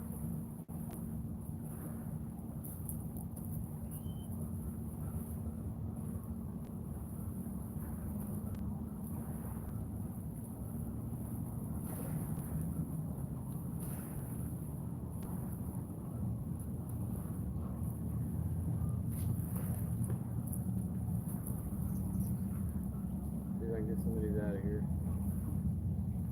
Glow beads. I just dropped one. These are our glow beads.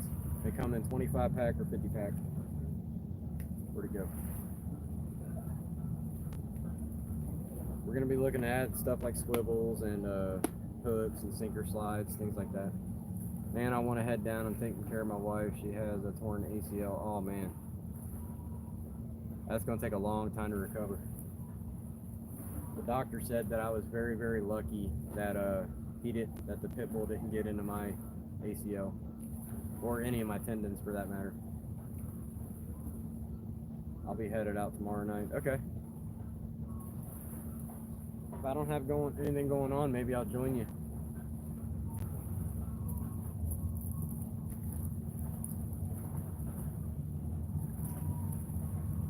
See what my plans are. Maybe we can do a video together. I would imagine lots of surgeries.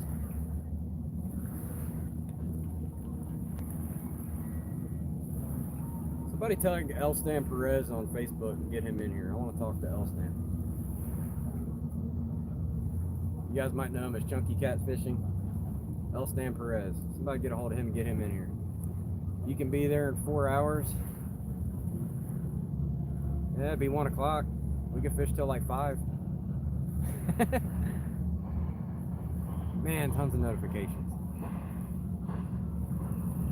Let me check some of these. Hold on.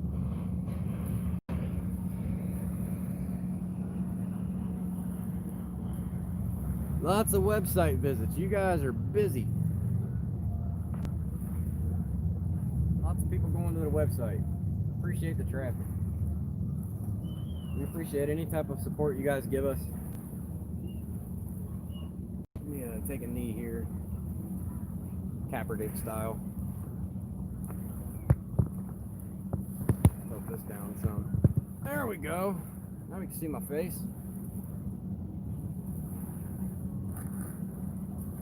Totally down. I want to hit Edgewater on my spot down by the Columbia Bridge. That Edgewater spot's really cool. The only thing that sucks about it is there's like basically parking for one in that break of the guardrail, and it's a really tedious climb to get down all the rocks. Do the chum pogs work really good? Yes, they do. They're excellent for lakes and ponds and calm water. Not so much for swift current because it's essentially a Tide Pod with chum pellets in it. And it comes from out of Arizona from the company, which is called Chum Pods. And the guy that owns it used to work, he was what was it? A marine wildlife biologist?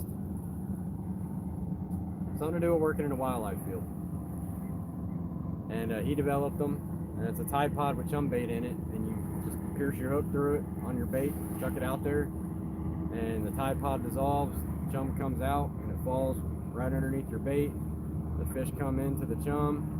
Instead of traditional chumming where you're just slinging stuff everywhere, whether it's for carp or catfish, whatever, you got chum over a large area and your bait's somewhere in there, and they're just rummaging through, and you hope that they happen to pick it up. This puts all the chum right by your bait, so you increase your odds of that chum doing what it's supposed to do. Gives you a better hookup. And it works for all species, it ain't just catfish. I'm gonna head to the spillway at Houston Woods and get some good bait. I'll have to go try that sometime. It's a little bit of a drive though. I know that spillway over in Hamilton by them retainer ponds is a good place. You can throw on either side of that concrete pad and get carp, buffalo, emerald shiners, baby skipjack that are running up, shad, red horse suckers. There's all kinds of fish in there. I got a walleye last time I was down there. There's like 6 emerald shiners.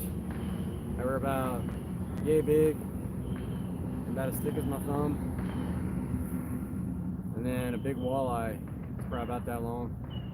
I let him go back. I didn't want to use him. But I kept the shiners. I think I'm going to check these lines and recast. We'll throw one as far out as we can, and then we'll keep one shorter this time and see if we can change something.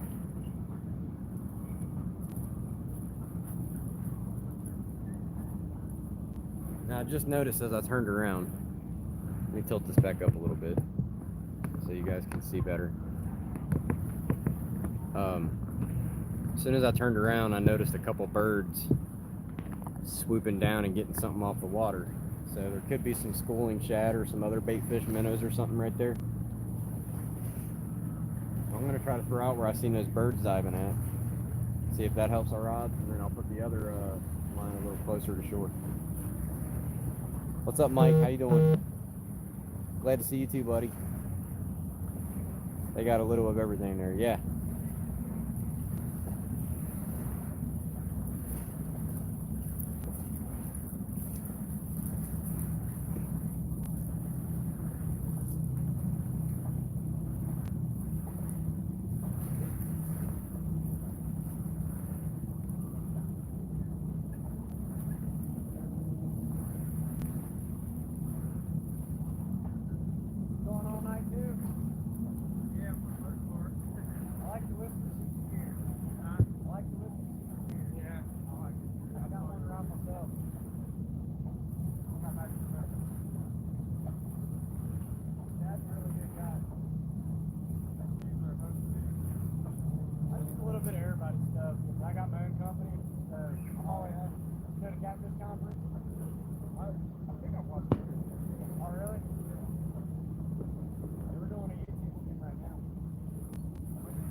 February? Yeah. Kick off the season, they're about to buy this stuff before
whatever, certified, whatever. I got an 88-pound one. Yeah. Let's see. Back down here though, man. Good luck. All right, man. Good to meet you. He's a nice guy. Okay, what I missed? Well, I have to get some to try next time we go to a farm pond or something to catch some channel cats. There you go. Josh, no fish yet. We're 2 hours in. I was just talking with a guy down there. I didn't even ask him his name. How rude of me. But if he catches something, we're going to put him on. Let's take this charger out for now. Get things set up here. He is over there fishing. He's using some Whisker Seeker gear. He's got LED lights on his rod tips too, the Whisker Seeker ones, the night eyes. So it's Whisker Seeker versus Whisker Sticks tonight. He's from Dayton, so he took a good drive down here. He's up near Tommy Wilson. So he's got his green Whisker Seeker night eyes on. And then I've got my green Whisker Sticks LEDs on. So we'll see. He was asking about the catches. He was telling me where he likes to fish, and said he's been trying to get out of pay lakes and we don't want to be around them no more. He said he's actually seen some of my videos, so that's pretty cool.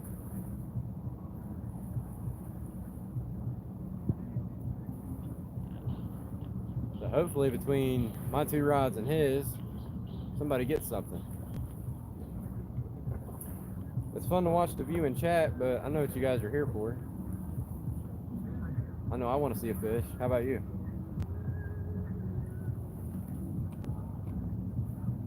And we're going into the night. We're going to do some night fishing. I got all weekend.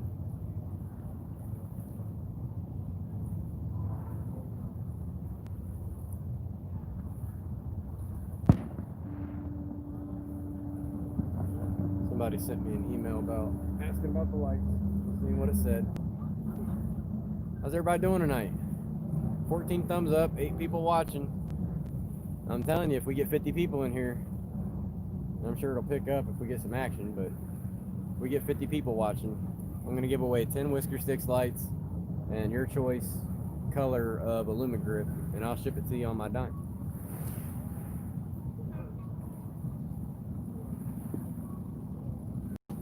You guys think it would be cool if I added in one of my personal Whisker Sticks bobbers for you? Used by Tim Hardwick? I'll do it.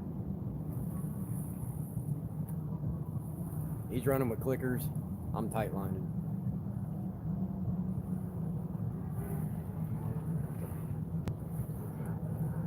Maybe I'll bring the camera down here a little bit. We'll get a different angle.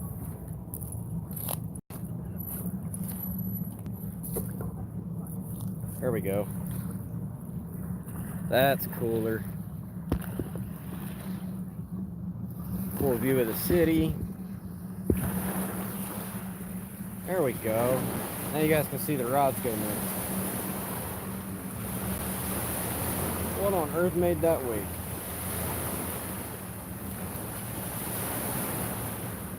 I wasn't paying attention. I don't know what boats went by. Out fishing myself tonight. Cool, Jeremy. Still hanging, buddy, making dinner. We need 39 more people in here to do the giveaway.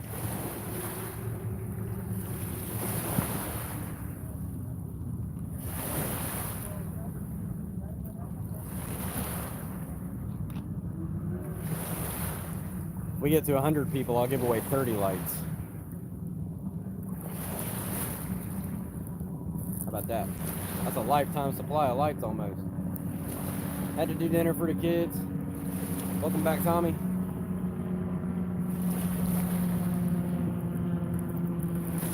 I'm gonna walk up and down the bank a little bit and show you guys.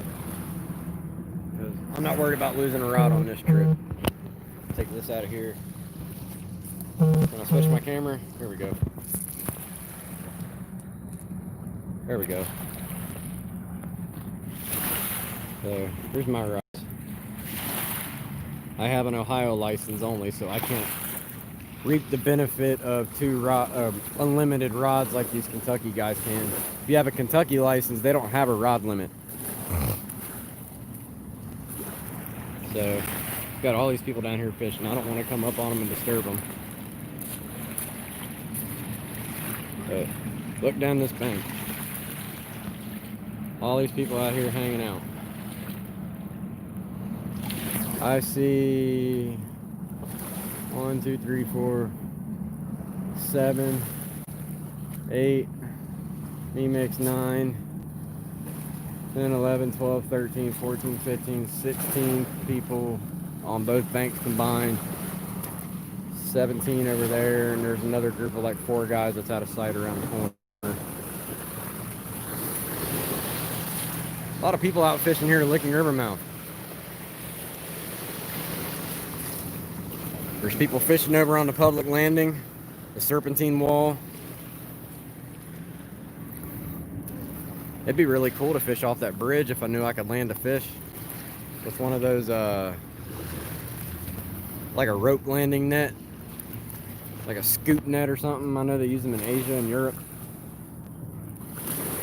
Looks like a hammock. You drop down like you're rescuing somebody from a helicopter. Then you can pull them up. That'd be kind of cool.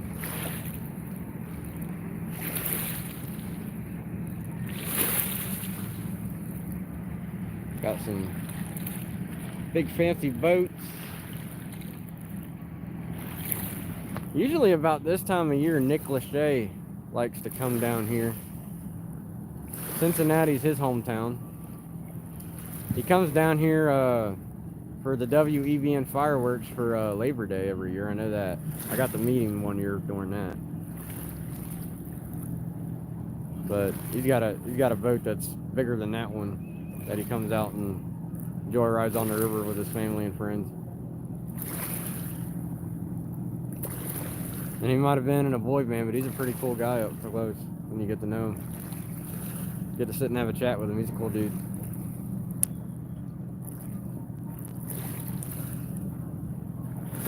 In the video watching, sorry. Yeah, there's quite a few people out. Lots of wildlife out too. Even the ducks and geese are enjoying the water. Got the lights lit up. The city's gonna be lighting up here soon. Have a really cool night view.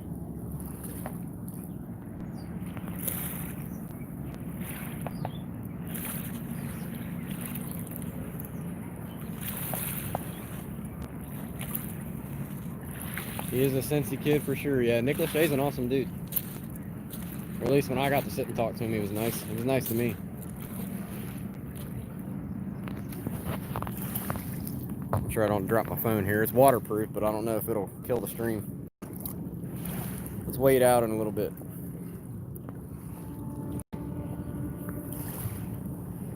Man, where's my gimbal when I need it for B-roll? That's a cool shot. Got a cotton candy sky. That's what I call it, cotton candy sky, cotton candy sunset. Skyline Chili Bridge lighting up. People's gonna get ready to start making their fires. I'm not gonna make one because other people are making them.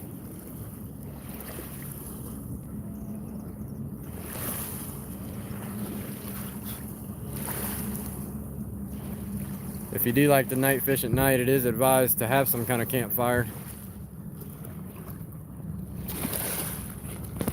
And the reason I like to have one is, 1, to ward off wildlife. 2, the smoke keeps the bugs away. So I'll stand in the smoke for about a good 10 minutes to get the smoke from the fire all over my clothes, all over my hat, rub it all over my skin and my hair. Just don't stand in it and breathe it in. Keep your face out of it. Rub the smoke on your face. And that is a natural mosquito repellent. You don't have to spray yourself and off. You feel all grimy. And you just smell like a chimney.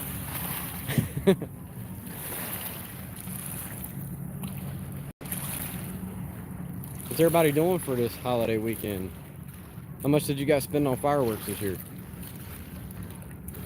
If you're allowed to have fireworks in your state.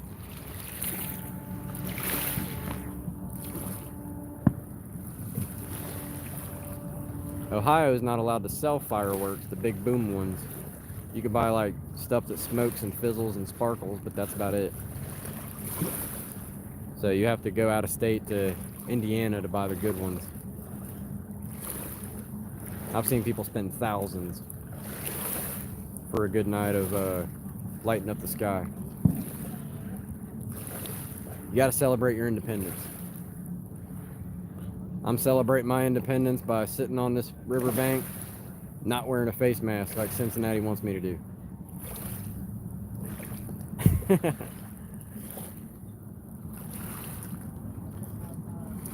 I'll wear a face mask in work because my job requires it so I don't get fired. But I'm keeping it off. I like to breathe. Hey, check out the boat. Is that a Sea Arc? I don't buy fireworks. I let my neighbors light them off. That's a good money-saving tip, John.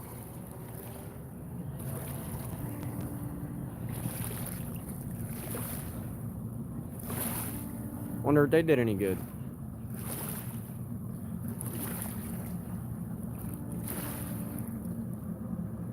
Looks like they got some metallic monster rod holders with the black tips on their rod rack. Can't tell what kind of rod it is. I don't know if it's the white Big Cat Fever rods. It looks like they're blanks. See lots of white with some black stripes. Too far away to check their gear. Doesn't buy fireworks, lets other people light them off. That's a good way to save money. Here's a couple firework do's and don't tips for you. Quoted from Donnie Baker. And I don't endorse these tips, but they're funny. Don't light off fireworks if you're a minor, unless you're supervised by an adult or dared by a cooler kid. And for all you adults, alcohol and fireworks don't mix. So do all drinking beforehand. And I'm only kidding. It's still a bad idea. These guys were catfishing.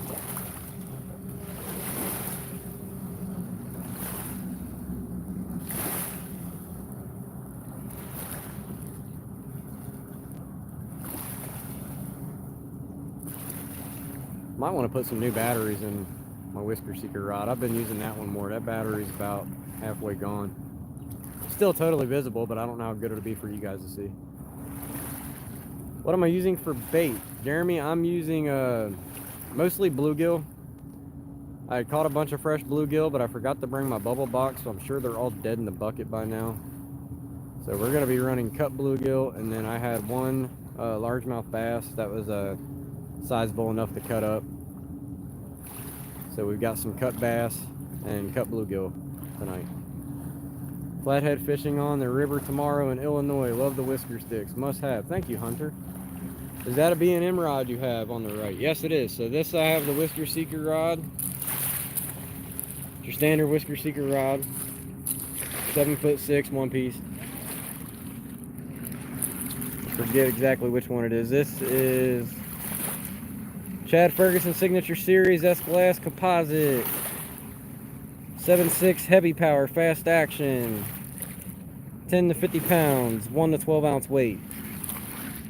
And this is the new B&M Silvercat Elite.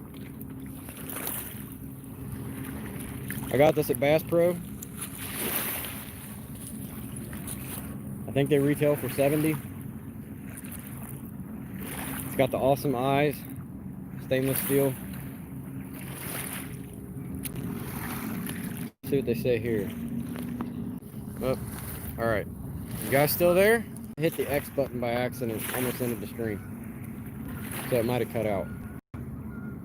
Let me know if you're still here. This is, zoom in, focus. It's just got their address. It's a nice rod. Here we go. It's an E-glass, 7'6", medium heavy action, 25 to 50 pounds. There we go. My neighbors have drove me crazy with fireworks this month. I swear they have had to have taken out a loan for them, been booming for a week straight. Every neighborhood's got that one guy. Fireworks are great when you watch drunk people light them off. Watching people lose fingers is fun. I don't know about losing fingers, but it's fun to watch them run when they get scared. They set off a mortar falls out, it's on the ground, they take off running, big boom. I remember one time when I was a kid, I had to be like, I don't know, maybe 10 years old, 9, 10. And my grandma's next door neighbor, we were at my grandma's house. And the guy next door, his name was Dave. I'm sure there's lots of Daves out there. So Dave, if you're watching this by chance, you know who you are. It was funny watching you run. He decided it was a good idea after a few beers to take an entire box of bottle rockets and just light the box on fire in the middle of the street. And they were zooming and whizzing all over the place. I was watching from behind a tree. They were shooting up onto the porch and popping off underneath his wife's legs, and everybody else I was watching, it went crazy. I don't think it was a very smart move, Dave. I have four of the Silver Cat Magnums. This was the Silver Cat Elite. I like the grip on it. It's got like that crisscross worm gear look grip to it. It's really good on your hands, Devo foam. I really like the whisker sticker rod. The one thing I knock at it is the cork. I'm not a fan of cork handled rods because that happens and it starts to like flake off. So eventually that's all going to end up coming off. But aside from that, I do love the way the rod handles.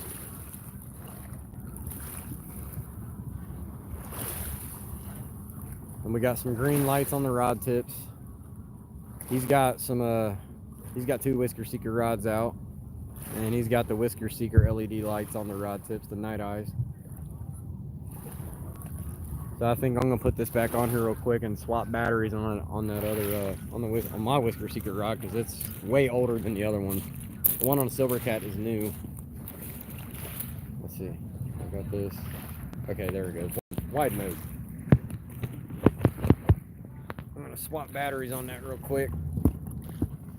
Just so you can see it. I know I can see it good, but there we go. I love watching people use rods and line to catch freshwater fish that I would use to catch Atlantic Ocean fish. Wish we had monster catfish here. Oh man, listen, out to Cincinnati, I'll take you out, John. We'll have a good time. I can't guarantee you'll catch something. Nobody can. Because we're just bank fishermen. We don't have sonars. But it's fun to still be out here. I'll be glad to host you. I'll be glad to host anybody. You just name a time and we'll schedule something. Maybe I could do a Whisker Sticks fishing, bank fishing guide service.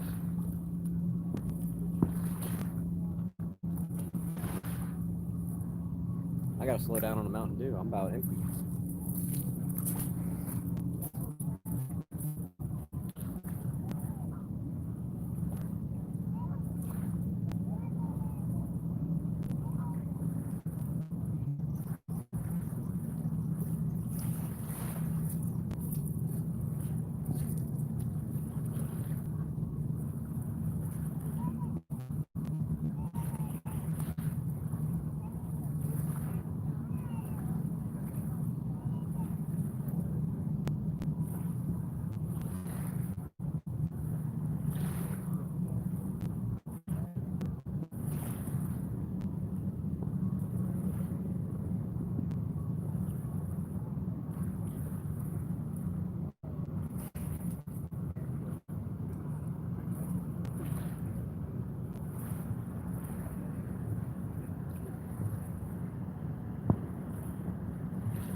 you guys see pretty good.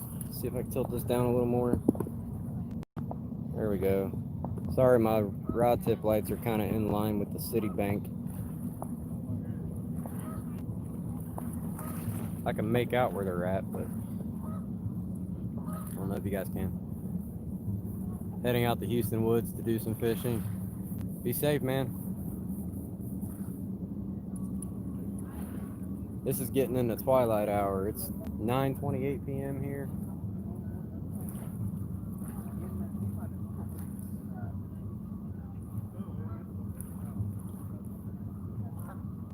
The city is booming.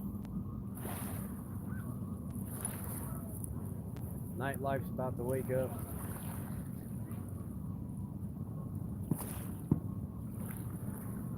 Should be a good time soon. Phone's at 65%. I love this phone. If you guys want a long-lasting phone battery, get a Galaxy Note 9. Bass fishing in Houston Woods is on fire at night right now. I've never night fished for bass. Well, I take that back. I have, but I was a little kid. My dad took me to, I want to say it was Miami Whitewater. And back then, the Hamilton County parks, like Winton Woods, Sharon Woods, Miami Whitewater, they would let you rent boats to midnight during the summer weekends. So we stayed out till midnight on one of the rental boats with my dad, and we would catch bass at night, but we were just using like worms and bobbers. I'm going down to Wilson Lake in Alabama 13th. I booked a trip with Mike Mitchell of Southern Cats Guide Service. Mike's a good guy. He will definitely show you. My personal best freshwater fish is 7.4 pounds. John, you need to come to Ohio and hang out with me.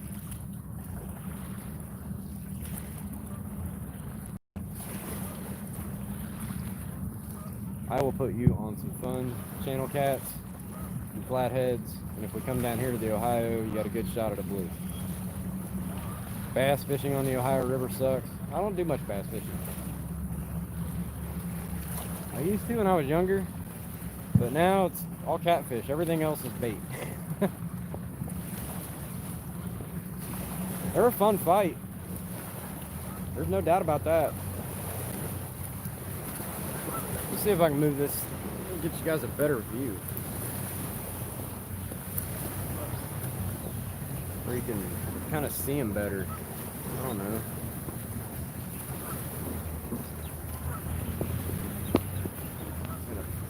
I'm not the best tripod master. At least now we can see the contrast of the lights. See the rods. There we go. Wheeler Lake is where it's at for blues. So is Bugs Island. Anybody in the catfishing world knows about the incident that took place at Bugs Island.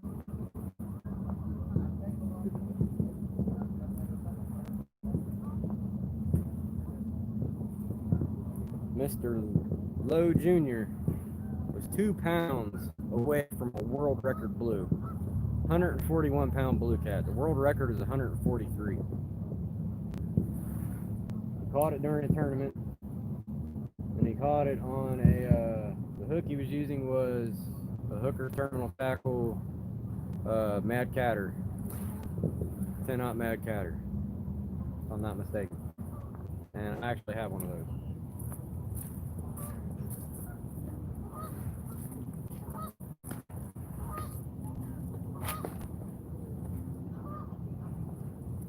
Somewhere here. This guy right here. That's what caught the 141 pound blue cat. So if you need something that you know holds up, Hooker Terminal Tackle's got good hooks for it. I've got the Mad Catters. We've got Reapers. They took over backstabber hooks, so I have backstabbers, which is the same thing with a thinner wire, a little bit thinner. And then I've got some straight shank circle hooks. These were from Hook Setter, kind of like a Charlie Brown hook. That's what I'm using right now. Got some smaller ones. These are swivels that I'm using. They're just Walmart swivels, brass swivels. Those are bluegill hooks. We got the glow beads on the line. We're using the heavy duty sinker slides. I've got some of the lower grade, smaller ones here for smaller fish, but 99% of the time this is what I'm using. I got 4-ounce snagless sinkers from Tackle Bandit. That's my weight of choice until I can get the molds to make our own for our website. That guy is booking it.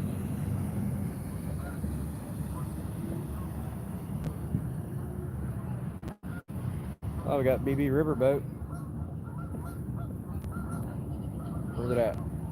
There it goes. There's BB Riverboat right by the Skyline Bridge. Mike caught a 117-pound blue back in March on Wilson, just short of the 120-pound state record. That'd been great if he caught it on a big cat fever rod. He would have got a shot at that $10,000 paycheck.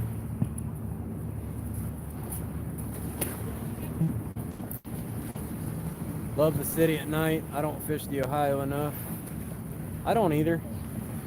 I like coming here for the scenery, but the Great Miami, in my personal opinion, at least when it comes to bank fishing, is definitely much better. At least compared to this stretch. Anywhere around downtown, it's overly pressured. And I don't have an Indiana license to get out past Aurora and the casinos and all that to go bank fish down there. Usually, the places that I like to go on the Ohio is down, what's it called? Point Pleasant, Ohio. There's the creek mouth. It's called Big Indian Creek Mouth. It's down by Woodland Mountain Park. There's a couple spots at Woodland Mountain that's good too. It's a big, huge creek mouth that opens up, and it's got some really good structure underneath. It dips down to like a 35, 40-foot bowl, and then the current just hits a wall that shoots up like almost completely vertical to like 4 or 5 feet where all the debris and stuff gets trapped. So there's all kinds of cover there, and you can get anything in there: white bass, stripe, hybrids, long-nosed gar. My mom caught like a 20-pound long-nosed gar the last time we was there for not this past Memorial Day weekend or Labor Day. It was 2019 Labor Day weekend. Caught a 20-pound long-nosed gar while we were live streaming. But I like to go there and what was the other part? Meldoff. Those are my 2 favorite places to go on the Ohio. And then actually Joe's Crack Shack up here in Newport. I wanted to go there, but there was a lot of people doing some kind of wedding thing or something for photos. I didn't want to disturb them, so I came here instead. What part of the Great Miami? Anywhere from as far up as New Miami. My favorite place up that way it's on a road called Ogburger Road, and there's a family of like 4 bald eagles that live there with their babies, and they're got nests up in the trees, so you can watch the eagles swoop down and grab carp out of the river. It's the same spot that we did a video with my mom where she caught her 14-pound first flathead. It's the video, it's on our channel, it's got like 30,000 views. It's our most popular video. That spot is the spot I'm talking about. And then I'll fish Combs Park every once in a while up in Hamilton. I bounce around a lot of Hamilton. Underneath the High Street Bridge is another spot I like to go to. And then across the river on the Cleves side where Edgewater Racetrack is, where my video for Monster Catfish Gets Even, that's a place I like to go to. I'd like to go back there and go live again and see if we can get a revenge version where I catch that sucker and get my rod back. That would be neat. I just seen my Whisker Seeker rod twitch.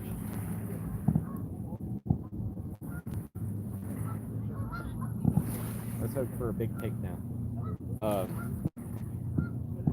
around the Coleraine area underneath Old Coleraine Bridge, Old Coleraine Avenue. There's a bridge that goes across the Great Miami. That's a good place. You park on the shoulder of the road and you can walk down underneath it. I don't know. I think it's called Midland Ballpark or something now. Mid-America Ballpark. There's a bunch of baseball fields. There's a pull-off a little bit upstream from it where the main current breaks off, and there's like an eddy that you can fish, some calm water. Dravo Soccer Field is great for long-nosed gar, Dravo Park. If you're fishing right around where the old abandoned boat ramp is, where the old train bridge collapsed. Eggleston, yeah, that's what my dad called it. I don't think that's what it's called no more, though. I think it's got a new name. It's like Mid-America or something, is what Google Maps says. It used to be called Eggleston. Maybe I'm wrong. But yeah, that place. Dravo Field is another spot. There's plenty of sandbars that almost never get flooded up, or you can actually camp on and pitch a tent, make a fire, have a good time for a weekend. Nobody bothers you. Nobody disturbs the car at night. You'd probably be the only one there. And if you go to that ramp at Dravo, when you go about a quarter mile upstream, you walk across the sandbars, you go about a quarter mile upstream, there's a couple of rocky wing dikes that create slack water, and you can fish in that slack water and catch some nice flatheads. And then, yeah, blues can be that far up, because it ain't hit the dam yet. I've never caught a blue in the Great Miami yet. What was the other one?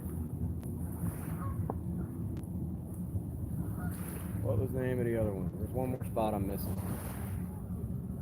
Can't think of it off the top of my head.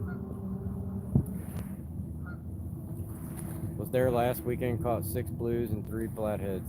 At Eggleston or at Dravo?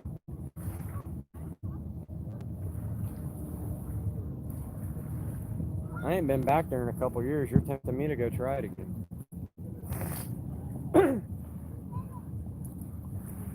Hands down, my favorite place is at Eagle's Nest. Eggleston. Okay, so where are you fishing at exactly? In that slack water, or like around the bridge pylons, or around the creek mouth, or the rocky like walls back by behind the baseball fields? I haven't spent a whole lot of time there. I know the area, but the only place I've tried fishing is under the bridge. And I know it's pretty rocky and snaggy too.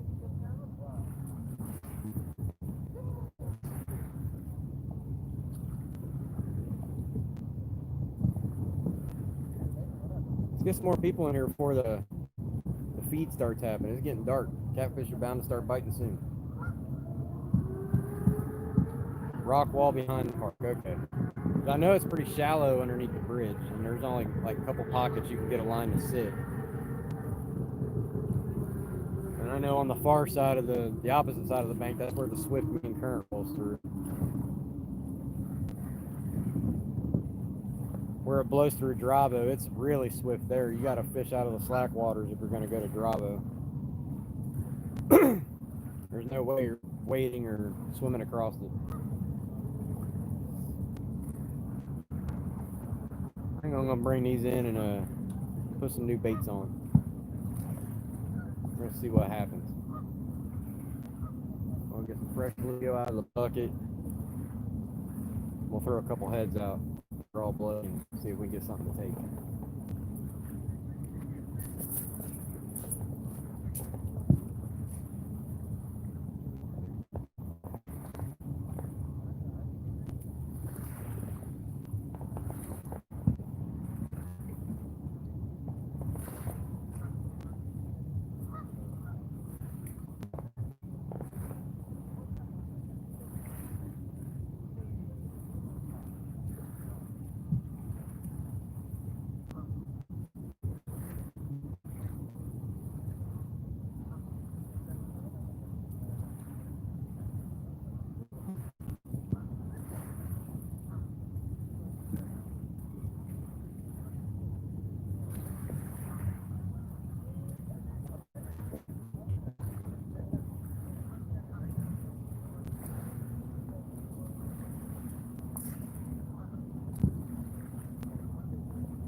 1 second, guys.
About threw the whole spool out on that one.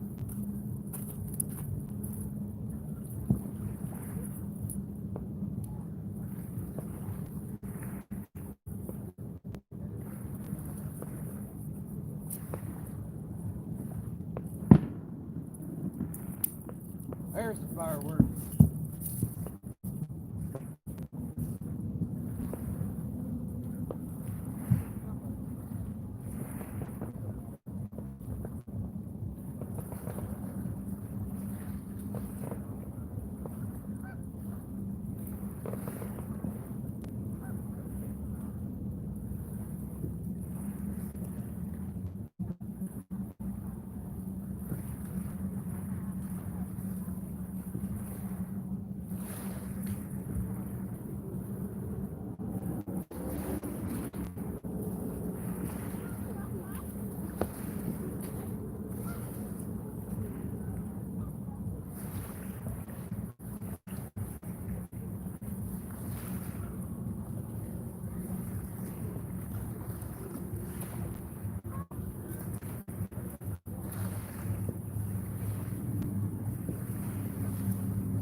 Alright. Lines are tight. See what I'm talking about? Street view light. Plenty of light. Awesome place. 3rd Street Extension waterfall in Hamilton was good last night. Okay, I'll check that out too. There's always new places to discover, no matter how long you've lived there. There's always a new place to find.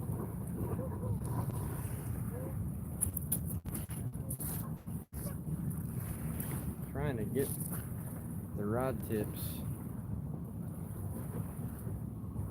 into some contrast.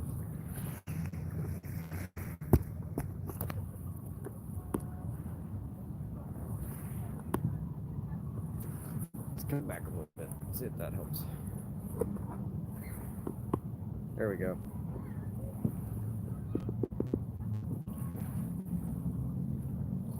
Oh my God, there's like 50 geese right there.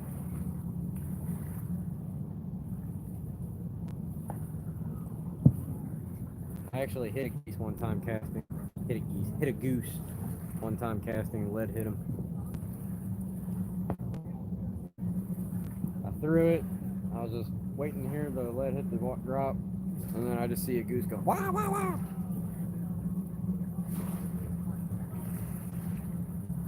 You got away, okay?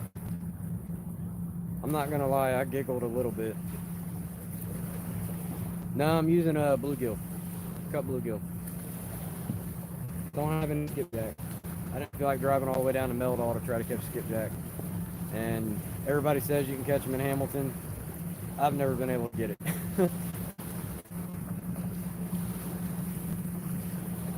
I've tried fishing for them at the dams. I've tried cast netting for them. Never been able to get a skipjack. Not in Hamilton.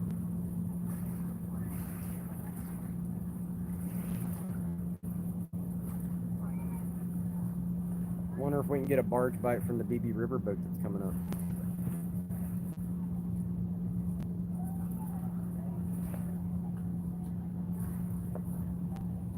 Very few in Hamilton. I agree. Whoa.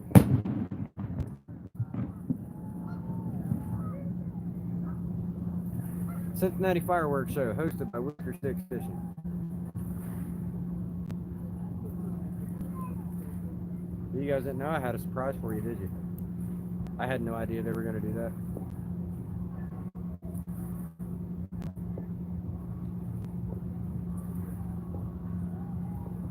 But it was cool.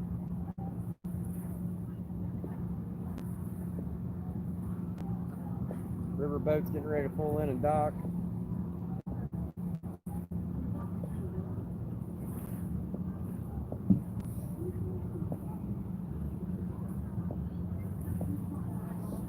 Get some shares on this, guys. Get people to join in and enjoy the view of the city.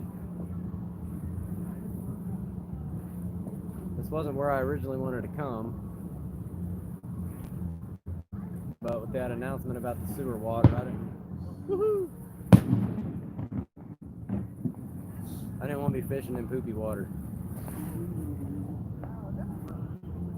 I was going to go to that Edgewater spot and stream there again at night, because I haven't been there at night yet.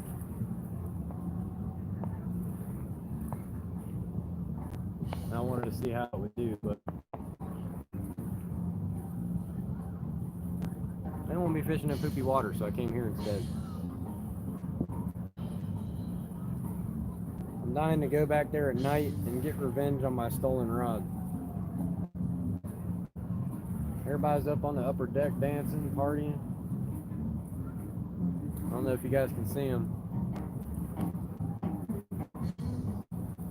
They're playing the George Lopez song.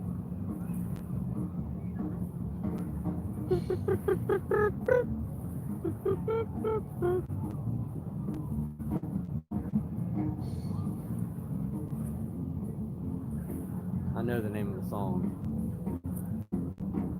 I just call it the George Lopez song.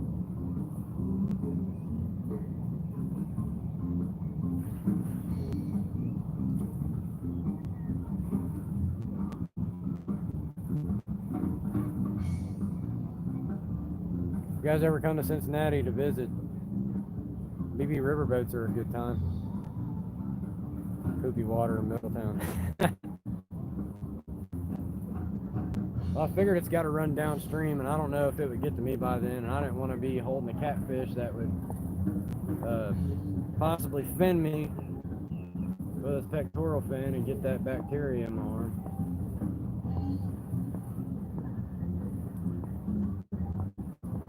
I said something about E. coli and stuff too, possibly being a chance to have a contamination of. So I didn't want to get catfish knuckle or a fin in my hand and get E. coli.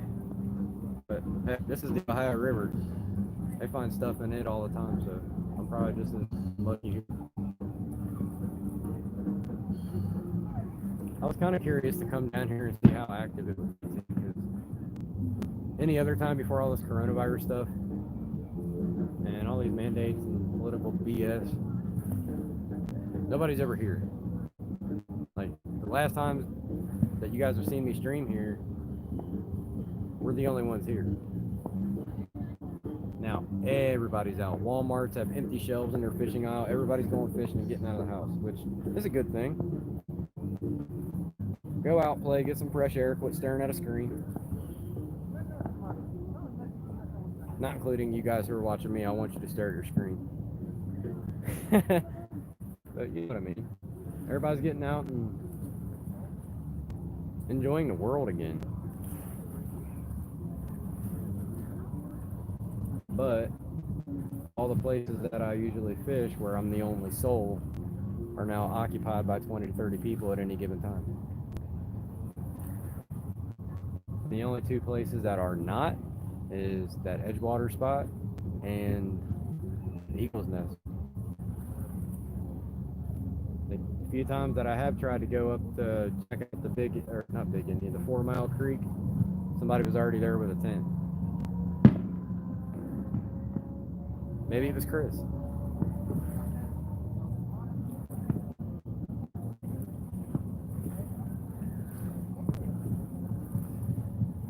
There's always a tent or a hammock or something there saying somebody's there.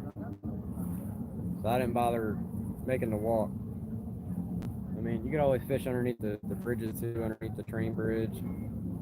There's a big like 30 or 40 foot deep hole. I can't remember what my deeper sonar finder showed, but that railroad bridge pylon, I think it's at least 30 feet deep around the pylon. So if you didn't know that, you know that now. 30 feet deep around the pylon. Carp City. Caught lots of channel cats whenever I went there. Haven't caught a flathead yet,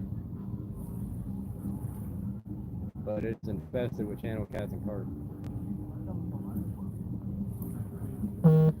Hamilton Avenue Train Bridge, New Miami. Right when you enter into New Miami. Was going to go tonight, but didn't get out and get bait. All I have are mullet. Some people just sit back there and camp and don't fish. Yeah, I mean, it's a good swimming hole too. You've been there, you probably know what I'm talking about. The right side of that point, that's in the actual river, not the creek mouth side. Just to the left, it's like a 10 to 13 feet deep little area. It's all just smooth sand, no rocks or trees or nothing. It's just open, clear water. Here comes a helicopter.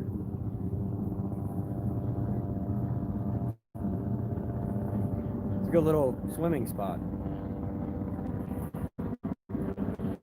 Yeah, the bridge has a huge hole. Seen lots of people broke off right there on Big Gear. Yep.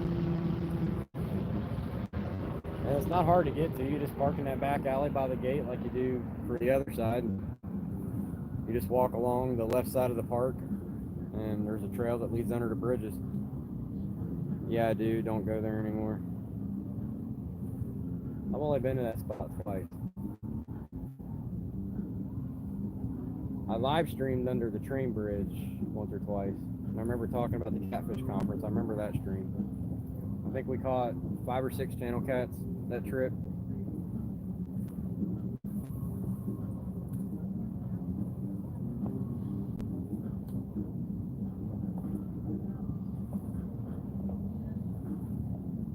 I think me and my whisker seeker buddy here are the only 2 guys that's got big gear. Everybody else is fishing with smaller stuff, and that's cool. Don't matter what you're using as long as you know how to use it. There's almost like a culture out there for let's see if I can get myself in view here. There's a culture for I guess they call it finesse fishing. You try to catch the biggest fish you can with the lightest line.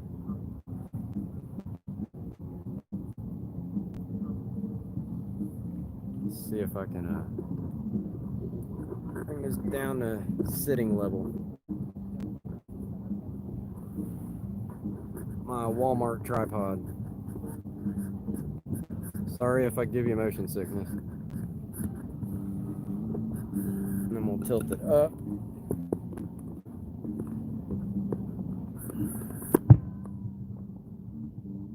There we go. Go ahead and sit right here.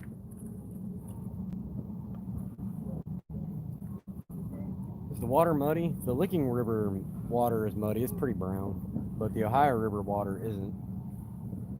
The Great Miami it's clearing up. I looked at it yesterday, and it wasn't too bad. It's about right at normal level. All the typical sandbars that you see in all the spots are all visible. The current's real slow.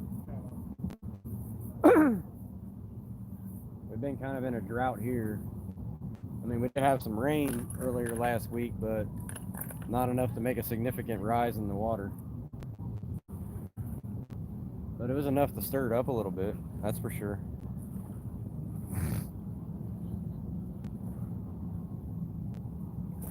I might have to run up to the Ranger and go get my another bottle of Mountain Dew soon. If you guys didn't see, I'm no longer driving to Malibu. Got a brand new 2019 Ford Ranger. So that might make some Chevy and Ram guys vomit. But it's a bad truck. It only comes in one engine size, which is a 2.3 liter turbocharged 4-cylinder. But it's the Fox engine that the new Mustangs have. It doesn't have the same specs as the Mustang version. It's been tuned down. So it only has 270 horsepower, but it's got 310 foot-pounds of torque. And I got the Lariat trim, which is the highest trim there is. This thing's like a baby Raptor.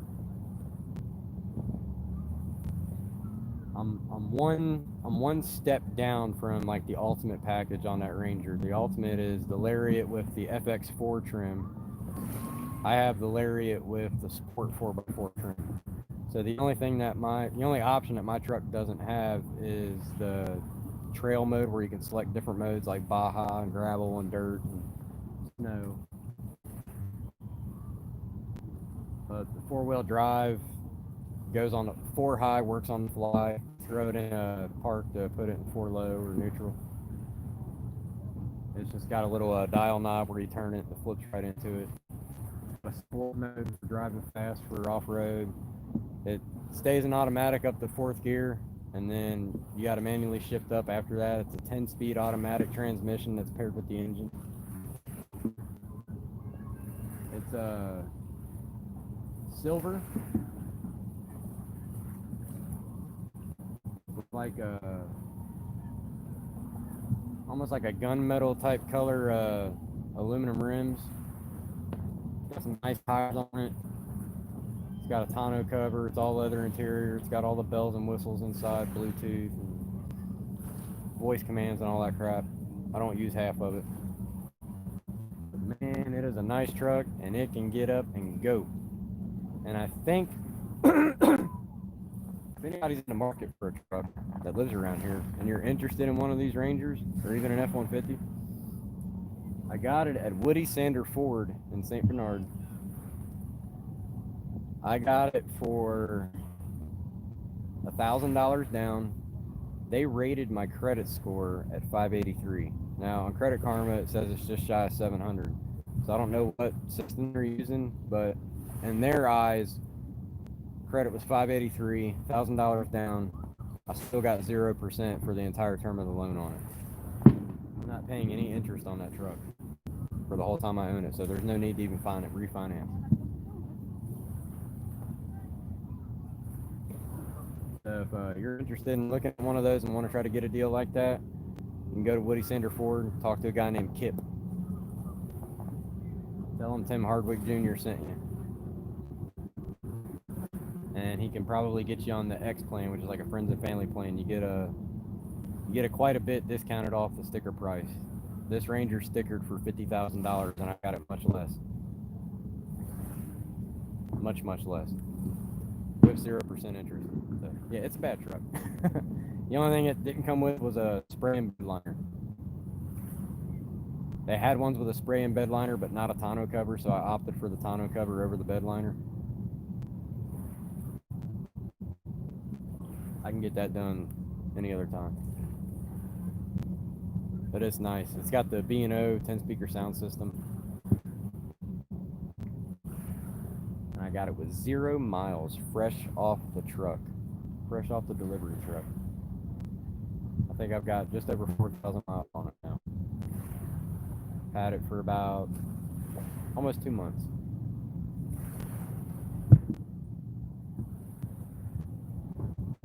There are fireworks going off all over the place. Everywhere I look on the horizon, I can see sparks flying in the sky. I don't hear all of them, but I can see them.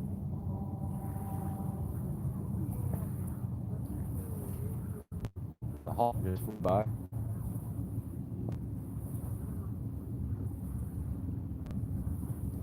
What kind of boat is that?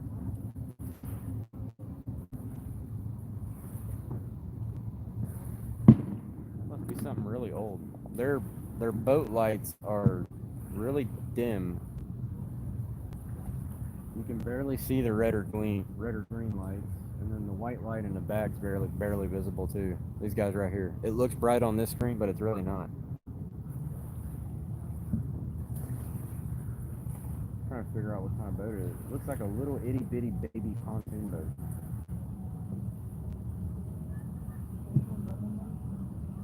Yeah, it's a pontoon boat.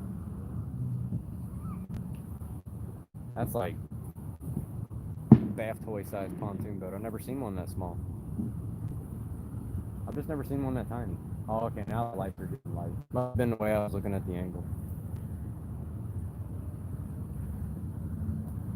That white light on the back looks kind of dim though. That must be like a Suncraft or something from Bass Pro, one of their tinier ones that Bass Pro sells. I think that's what they're called, Suncraft. Bass Buggy. It's definitely a pontoon. It's got two pontoons underneath it. Or whatever those tubes are called. A mini tune.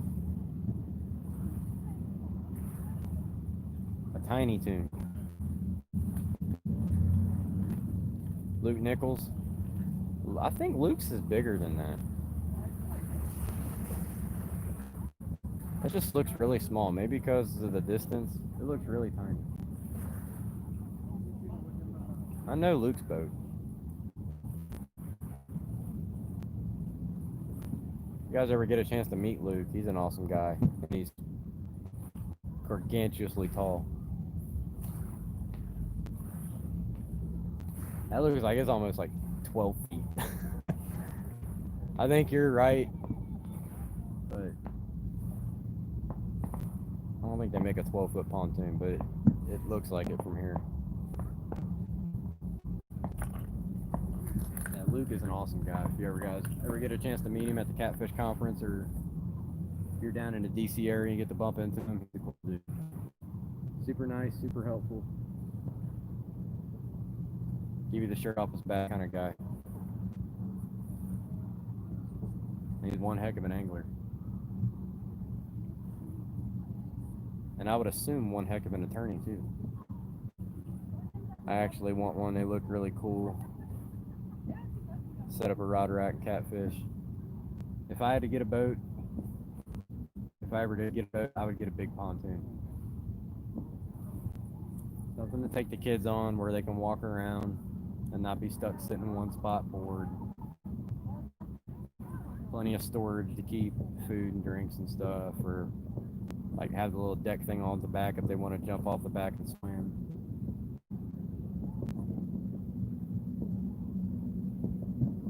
But what I think would be really fun to do, something I've always wanted to do that I've never got to do, is I want to take a tent on a pontoon boat down to Lake Cumberland.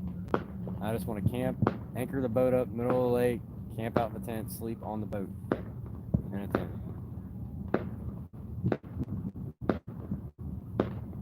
Tent mostly just to keep the mosquitoes off me while I'm asleep.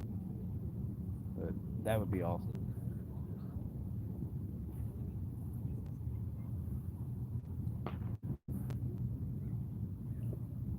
And we haven't even got a bite.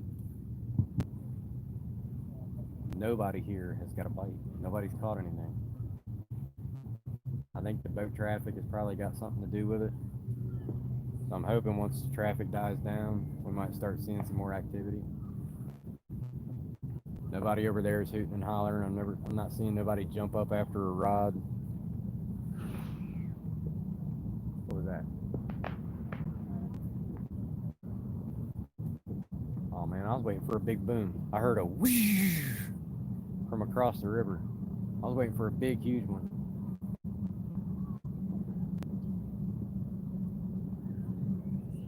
Cincinnati side's banging. There's people all over the place doing stuff. A little more quieter over here. People are like sightseeing up above us and hanging out while it's warm out, and there's a couple anglers that are chilling and camped out, hanging out.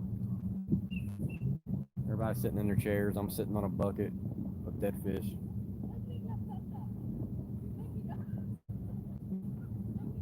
But we got an audience behind us. Everybody's waiting for one of us fishermen to catch something so they can watch.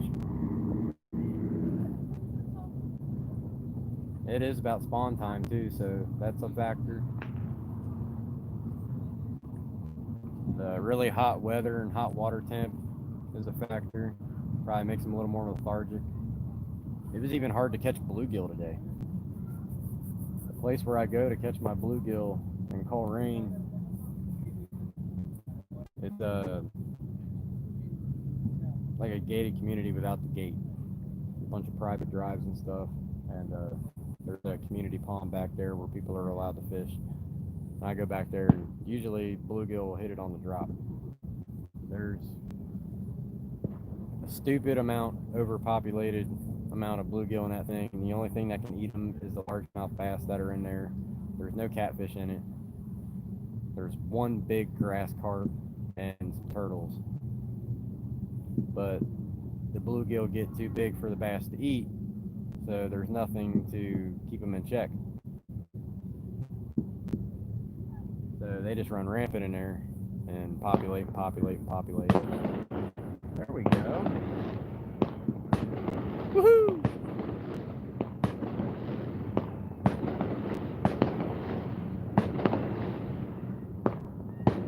Pretty. They're shooting them off at the public landing.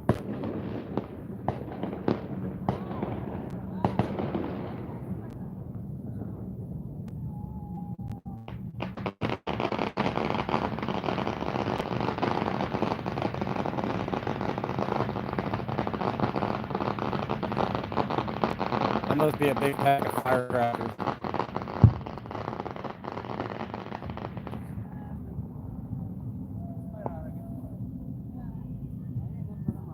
Yeah, them bluegills are so big and aggressive there that they just hit anything on the drop. It ain't nothing to pluck 20 or 30 bluegill out in under 15 minutes. And I was there for almost an hour and got like 10. So it was even hard to get them to bite. So that could be a problem today. Go figure, I go live for the first time in a year, and we don't get to catch anything for you guys. I hope we at least catch one. I mean, I guess I could go back over to Joe's Crab Shack and try there.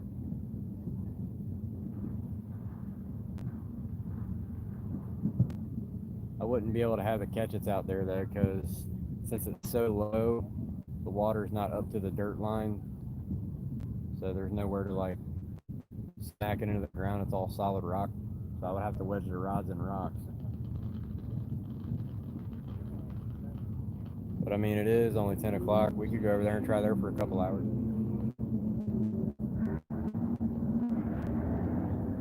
That'd give me a chance to use the bathroom and get a bite to eat on the way over there. There's a Burger King right there. I can get a bite to eat real quick. And I guarantee nobody's over there fishing. I'd make a healthy wager that there isn't. And it's literally 5 minutes over this way, so let's see. 2 bridges down. So we can still watch the public landing fireworks from a different angle.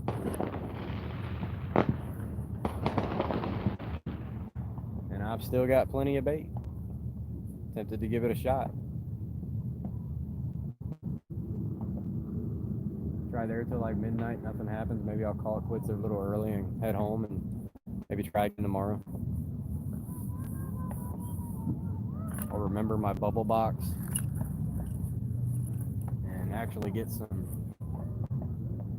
fresh shad, some creek chubs, and maybe if I get lucky, a couple bullheads, bring that cut carp.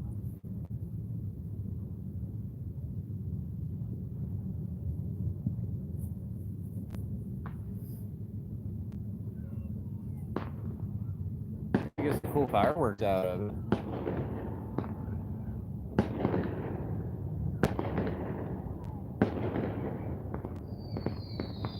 that's cool.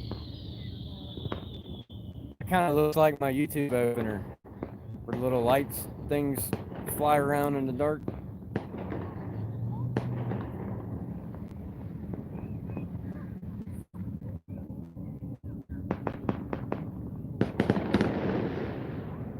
I wonder if they're going to cancel the WEBN fireworks this year. They better not.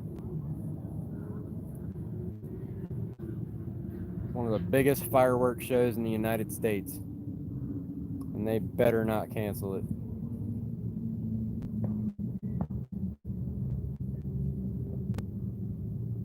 It's either the biggest or the second biggest fireworks show in the entire country. And it's held every Labor Day weekend. Heard they were catching flatheads at the lower dam on Hamilton West Side. I don't know if I want to make that far of a drive to start the live stream back up.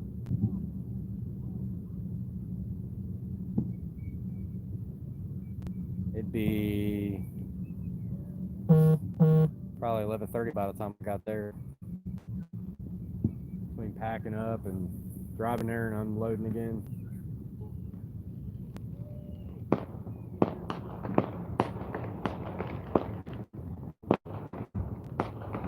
If I do move, it'll probably be over to Joe's Crab Shack, and that way we can still watch fireworks, because I know I'm enjoying them. I can get me a bite to eat. I can park 50 feet from where I'm fishing. There's fireworks going off at the park. Over here to the other side. See if there's more. Oh, I would get it right at the last. Right over that, there it goes. Yeah, there's fireworks over there too.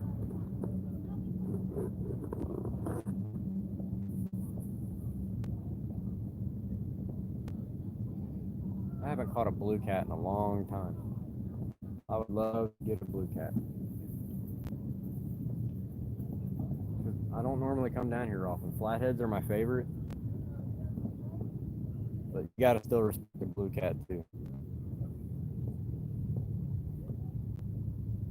Tomorrow night. Tomorrow might not be that might be a possibility.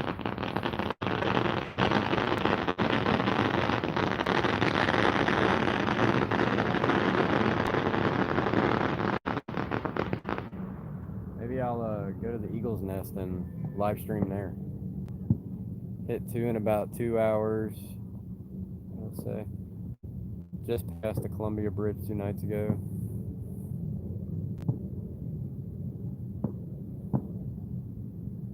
Eagle's Nest is always a fun spot. I've never caught anything gigantic. The biggest thing I've seen there was my mom's 14-pound flathead.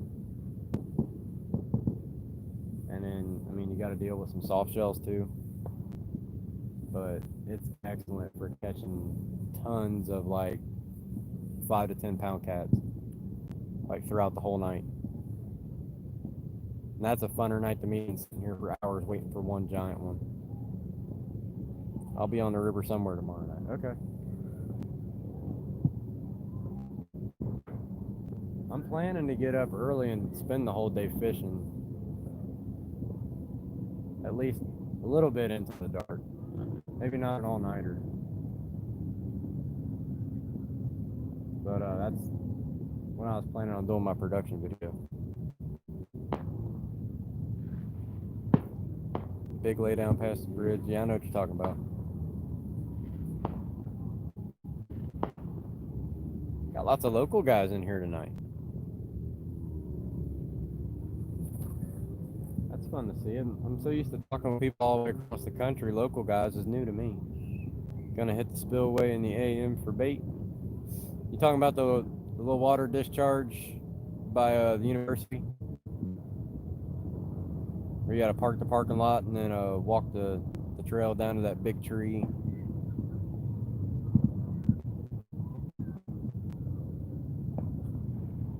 I learned about that water discharge from a guy named Jason Schwartz, which lives right there. Where can we get the Luma grips? Hunter, you get them at whiskersticksfishing.com. And it's this right here. Whiskersticksfishing.com. All one word, no spaces, no characters.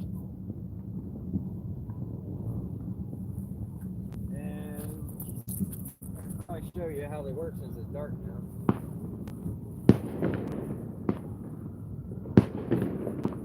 Let's see if it'll let me turn my flashlight on while I'm recording. No, it won't. Okay. I'm gonna go ask this guy if I can borrow his headlamp for a minute to charge it, and then I'll show you how it glows, okay? Actually,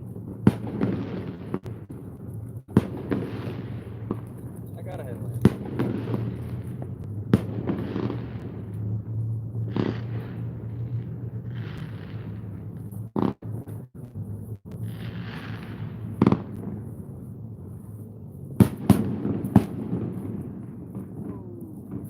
Wow.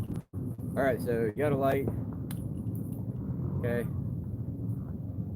You literally just hover the light over it. I mean, if you focus it on it, it's going to charge out like a hot spot. See? So you can just lay this under a lamp. The more intense the light, the faster it is. So that's why this spot lit up real quick. But you can go all over it. Charge it up. And the longer you leave it on there, the brighter it'll be. See? This is a little $1. It looks bright on camera, but it's really not. It's like a $1 headlamp from Walmart. And the little ball even lights up too. See? So you can charge it up, hang it somewhere, or lay it on the ground, you're not going to lose it. And if it gets too dim, just set it on a dim, and it'll charge back up. So you can hang this in front of your tail light on your headlight on your truck, headlamps, cell phone light, any type of light source. But don't use fire. Fire bad. Fire will melt plastic. We'll be ordering from you soon. Yeah, they're $10 and they come in 4 colors. I got the white and blue on me. I'll show you the blue. So the white lights that green. The yellow lights like a lime green, a different color green. The blue will light up blue, and the red will light up red.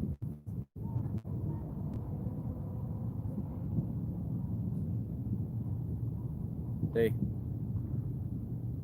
These are obviously more translucent, or whatever that word is, obscure, than the white because it's not dyed. So the white does charge the fastest, but they do all charge.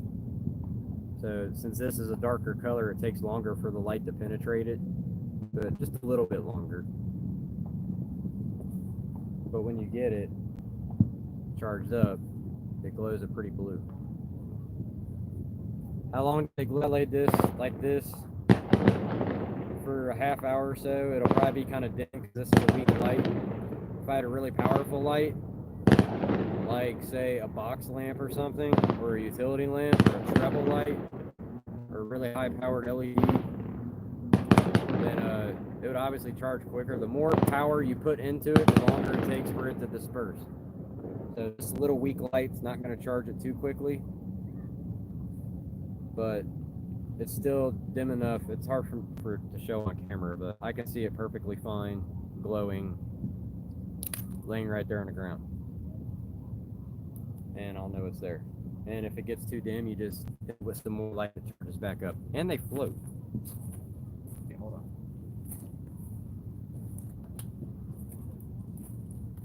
I'm just gonna put one bright hot spot on this. We'll let this sit for a couple minutes, and then I'll throw it in the river. And then I'll have to go in after it. But they're $9. It's got an elastic, stretchy lanyard, so I mean you could weigh a fish with it if you wanted to weigh it here. But you can also take this off and put your hook through here, or hang it inside the handle if you need to hang a weigh hook. Just don't put your weigh hook on any of the joints, and you'll be good.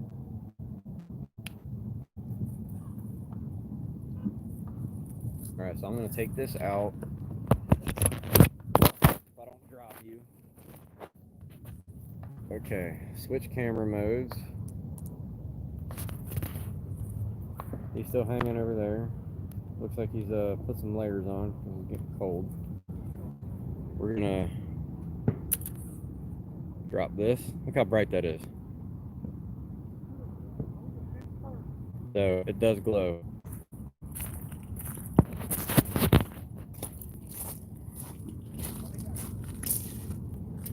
Make sure I'm not throwing it too far out, but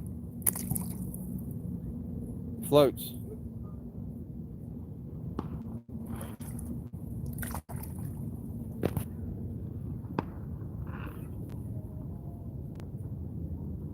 Somebody's reeling with their clicker on, but it floats in water. So if you drop it and you're on a boat, you can get it back. It won't float if there's a fish on it, but I'm sure that's a given. But yeah, lemon grip. $9 whisker, $10 whiskersticksfishing.com. I'm actually gonna set that on my bait bucket. Or no, I'm not. I don't know why I said that. I meant to say I'm gonna hang it off my catch it. That way I'm prepared if we do get something. I didn't gotta fumble and look for it. So I'm gonna hang it right there. And it's hanging. But I'm getting the feeling you guys are sick of watching not catching a fish. So we might relocate here in a couple minutes. And we'll try Joe's Crab Shack for a couple hours. And if I don't get nothing there, then I might go ahead and call it a night.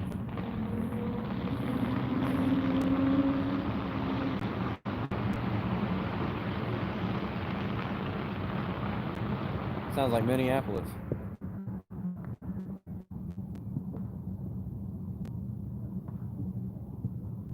The boat traffic is definitely gone. Water's starting to look like glass.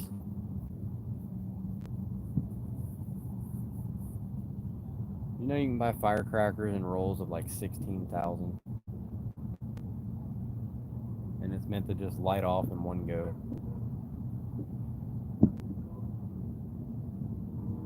We bought one year and unrolled it and let it go off, and man, was it expensive. That was kind of a waste of money. Those are my younger days where I didn't care.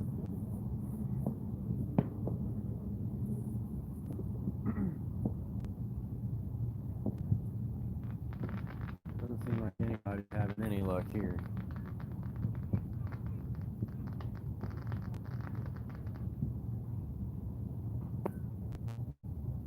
We'll give it about 5 more minutes, and then I'll slowly start packing stuff up.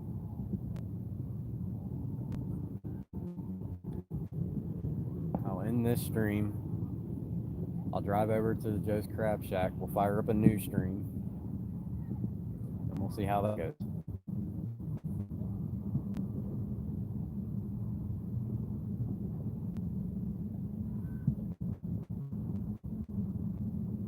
I thought maybe with the river dropping, things would be swimming back out into the Ohio and we might be able to intercept them. But that don't seem to be the case tonight. This guy over here is fishing a little closer to the bank. My B&M rod is out as far as I could pretty much throw it. There's like 10% of the line left on the spool. If I was using braid, I'd be way past my backer. And the Whisker Seeker rod's thrown into the current seam. And I've only got 4 ounces of weight, so I know the current's not too strong. It's not pulling it.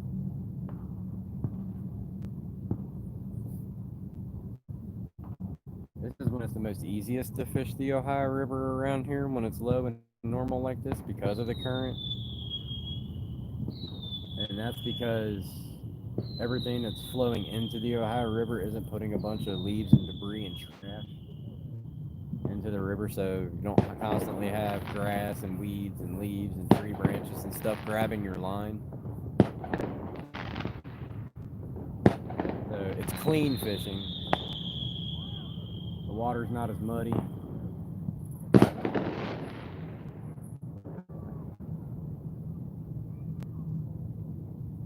But I actually think it's better fishing when the river's up.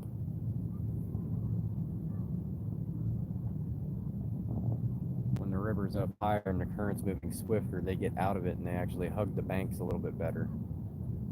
And get out of the current so they ain't got to fight as hard. They'll find a seam or they'll find a current break somewhere. And when it's up like that, that's the reason I go to Joe's Crab Shack, is because it's nothing but big, huge bedrock like this behind me. I don't know if that's easy to see, but big, huge bedrock. And they hang by it to get out of the current. And you don't even have to throw out into the river. You just throw down the bank line at different intervals, different lengths down the bank line. And you get crazy amounts of bites. But right now, all those places that I normally throw are above water. So,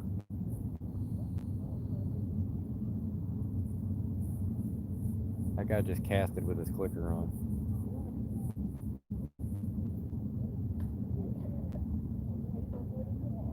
There's no way a fish would make a reel scream that quickly. Line's peeling off a reel like that with a clicker on, he's got a bull shark on it.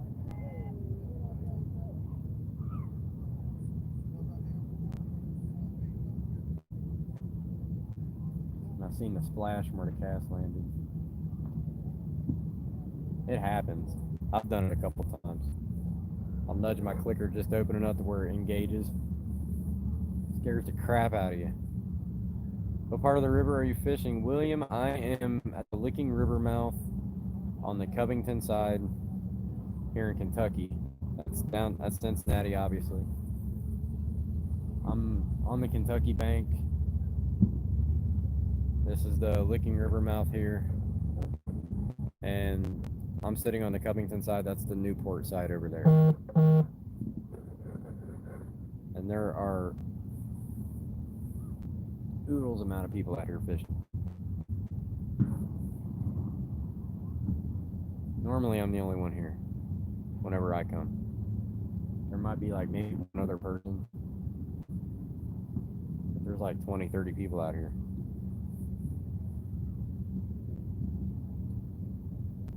And it doesn't seem like we're going to get anything anytime soon. So what I'm going to do is ask you guys to hold on tight. And within the hour, definitely be less than an hour, I'm gonna throw this stuff in the truck bed real quick. I'm gonna run to Burger King, get a couple quick $1 double cheeseburgers and sweet tea. Scarf that down because I haven't gonna set up at Joe's Crab Shack, and then we'll start up a new stream. So make sure you have your bell turned on. Make sure your notifications are turned on if you're subscribed. If you're not subscribed, I hope you do subscribe. And we'll get everything unloaded back out down there, and we'll try a different spot. We're gonna move spots. I fish where the Muskingum River empties into the Ohio. I've always wanted to try that area. You guys get blue cats up there in the Muskingum River? Or is it just flatheads and channels?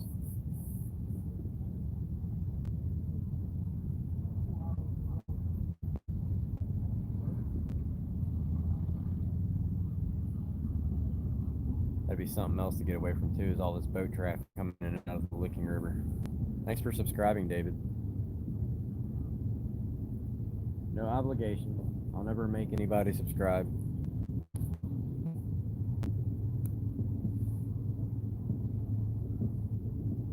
But we're going to be getting back heavy into it this year.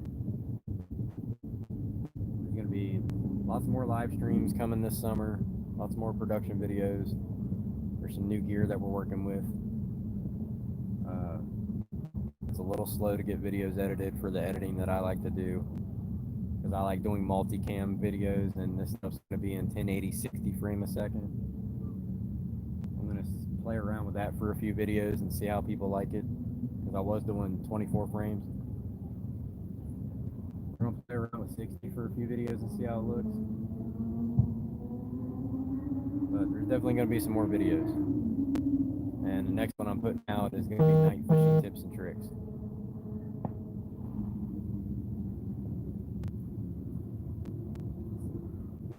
Showing you how to night fish safely, showing you how to be safe on the water, a few life hacks, things like that. Specifically for bank fishing. I mean, some of it can apply for boats, but bank fishing is what I know and what I'm good at. I'll probably never be good at boat fishing. I can never be a captain. Do not trust me with your boat. Alright guys, I'm gonna start packing stuff up here, so give me like an hour. Make sure your bell's turned on. That gives me time to load everything up, get up this hill, throw everything in the truck, get organized, get a quick bite to eat, and then we'll set stuff back up then. That'll give my phone and my battery pack some time to charge too. So until then, appreciate you guys watching. Check us out at whiskersticksfishing.com if you don't come back for the next stream. Check out our products. Check out our Facebook page, Whisker Sticks LLC. Appreciate you subscribing. Tight lines. God bless. We'll see you in the next video. Take care.